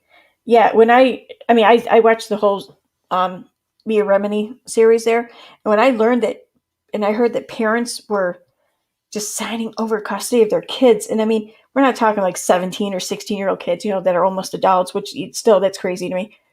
But like 7, 8, 9-year-old kids and shit. Oh my God.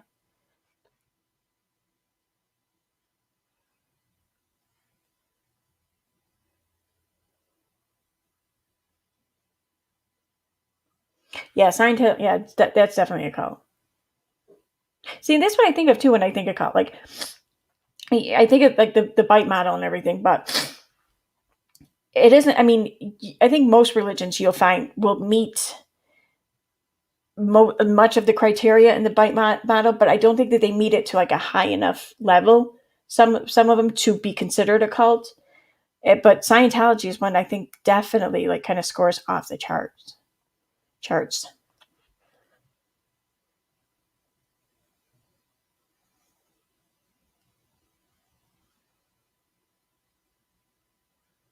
Oh, this sucks about your tattoo, Lee's box. I got a shoulder tat in the 1990s. It's more or less just a big blur now. Same thing happened to my grandfather. He got in World War II, and by the 70s, it was just a blue blob. Must be genetic. Or it could be like, oh no, wait, you got yours in 1990, so yeah, I don't think it'd be the ink. You all saw Tom Cruise jumping on the couch. I know, right?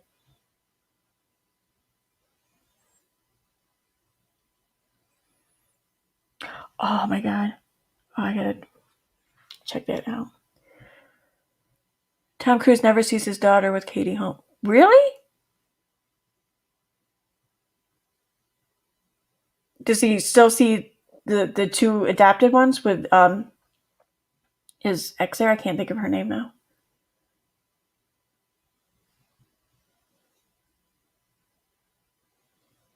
Nicole Kidman. That's what it is. Praise Xenu.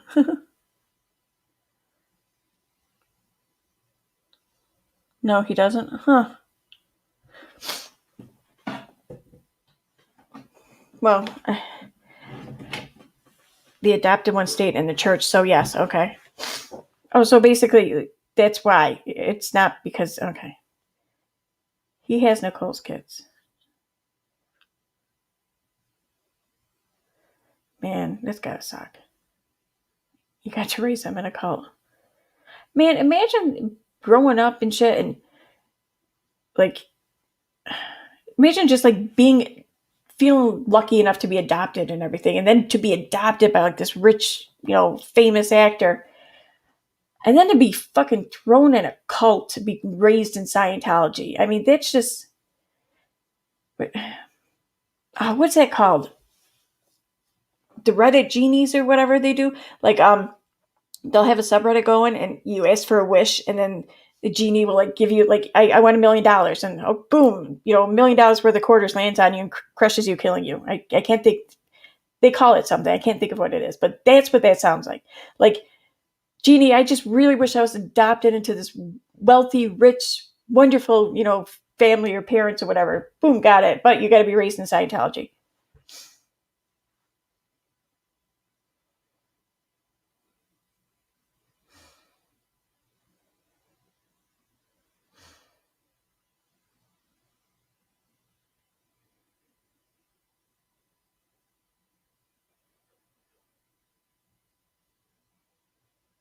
Loophole? Like, was that for me? Like genie loophole or whatever? Like nothing sounds familiar as I think about it, but I know that it's called something.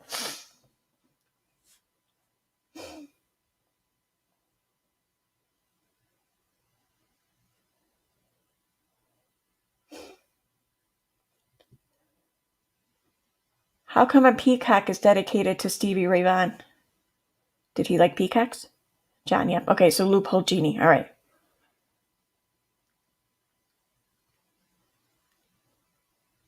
Suri Cruz had toddler high heels. What the fuck?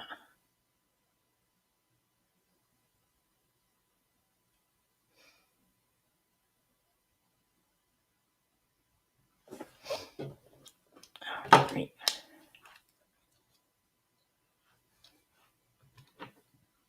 That's crazy.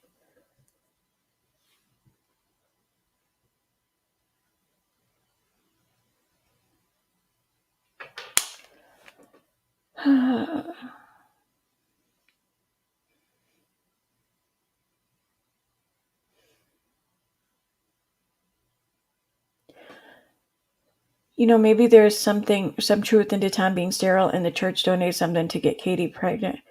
Maybe, or makes you wonder because Nicole had kids with her hottie hubby. Maybe. But last I seen Siri, doesn't she look like almost identical to Tom Cruise though? I mean, like she definitely looks like Tom's kid, like not so much Katie's. Of course, last time I seen her though, she was like probably like 1 or 2 years old.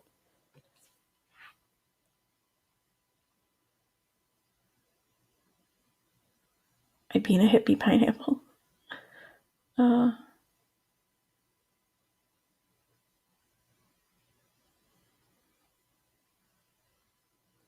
Yeah, it was weird. I think they make them for ballroom dancing, even starting that young. Oh, the heels. Okay. Still, though, yeah. There's a huge adoption movement in fundy circles, so many kids end up in cults. Jeez, come on. That's gotta suck. I don't know. Maybe it's better than the orphanage. What the hell do I know? But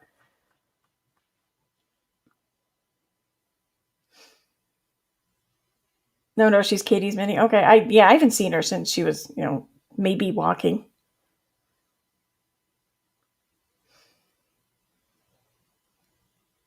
He had a peacock tat on his chest that started out to be a American eagle, but whipped out because it hurt and got peacock.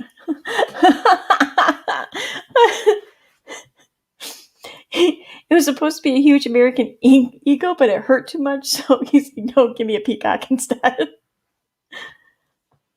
Oh my God, I love that story. I freaking love that.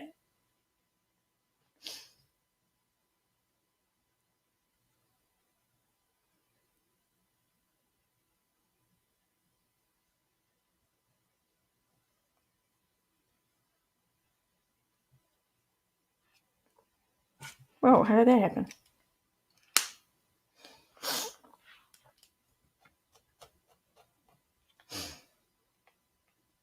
Oh, Katie got out because Sari was getting ready to turn 5 when the church takes over the kids. Would they enforce that though on Tom Cruise? I mean, like, he's like their most coveted member.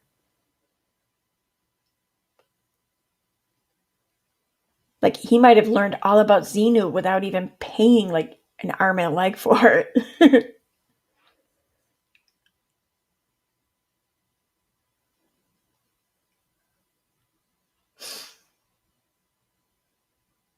Hey Jessica, yeah, I'm sorry. I'm about to end this though because it's like 3:15 a.m. here. I don't have to work though tomorrow. I have tomorrow off. Woohoo!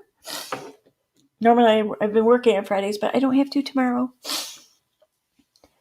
I plan on being up late tonight anyways because I want to work more on a new video.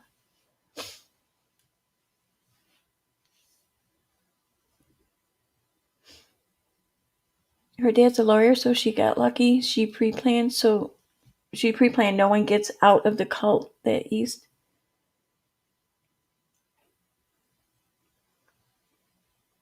Oh, Katie Holmes' dad is a lawyer?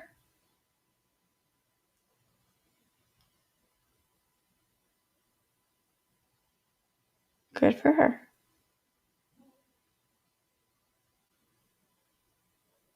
I think I just heard my son or the dog, one or the other. Someone's up downstairs though. What? The child's wardrobe is estimated to be worth $3 million. That's crazy. How pissed do you think KJ is about Lori talking to Leslie? Actually, I don't think she's all that pissed about it. I think she was pissed about it when she maybe learned of it happening. But assuming she has watched the interview since then, I don't think she's quite as pissed about it anymore. In fact, I think she may even be like kind of either indifferent or possibly even a little happy about it. Because I think that's kind of just how it went for Lorianne. It's the only way she could save her daughter. Yeah, yeah, I don't doubt that. Not at all. Katie's Holmes' parents and her are Catholic or were Catholic. No, I think they would have made an example of Tom. See, Tom did it. Now you must. Ah, okay, yeah. Yeah, all right. That David Miscavige does seem kind of like a dick, like he would do that. I think she'd be happy Mr. Sauce was slammed. Yep. Among other things.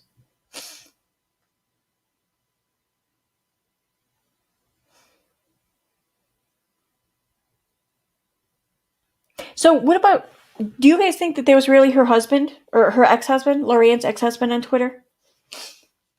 Because like, I looked into the name and everything, and from what I gather, she does have an ex-husband by the name, and he does look like that. I found images of him and stuff, and that's him. However, I don't know if that's the person behind the Twitter account, but I'm just kind of curious what people think. Because I saw that the account was brand new, and then it disappeared, and then I saw a tweet saying that the account's back. I don't know if it is or not, but either way, brand new was there.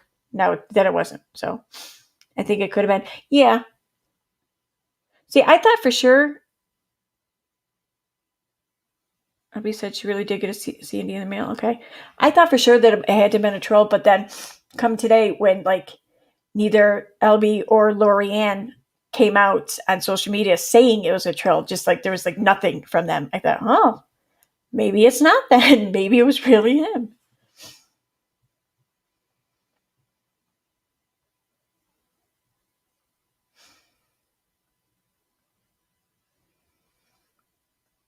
Oh, wow, your oldest turned 30 yesterday, Sassy Naz? And your 5-year-old? Wow. That's a big age difference.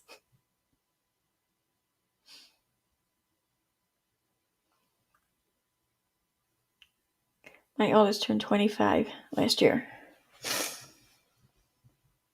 The other ones are still like, well, one's graduating high school this year, the other one next year.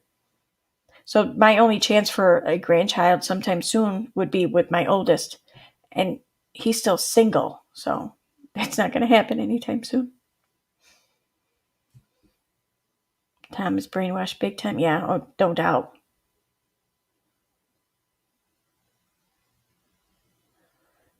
LB said, as far as she knows, it was definitely him because he emailed her legal documents. I thought for sure it was going to end up being a troll until like I just didn't hear anything today. That's when I started thinking, maybe he was real. My daughter and I had a birthday yesterday. Oh, you share the same birthday with your daughter?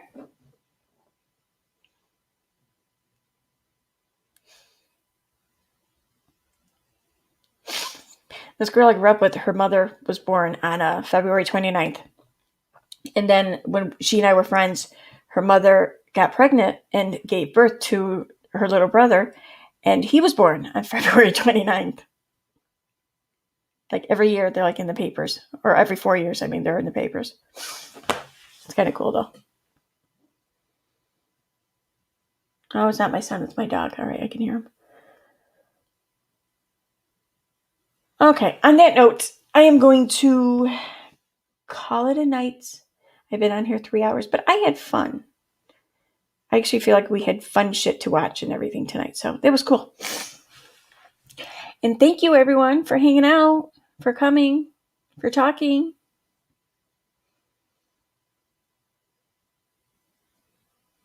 So, all right, I will try and get that video done, and I will try and upload it sometime tomorrow. So I will, I don't have to work tomorrow. Yay! Maybe I can do like an earlier live stream for the people who aren't night owls and subscribe. So, yay! Okay, guys, have a good night. Thank you again. See you tomorrow.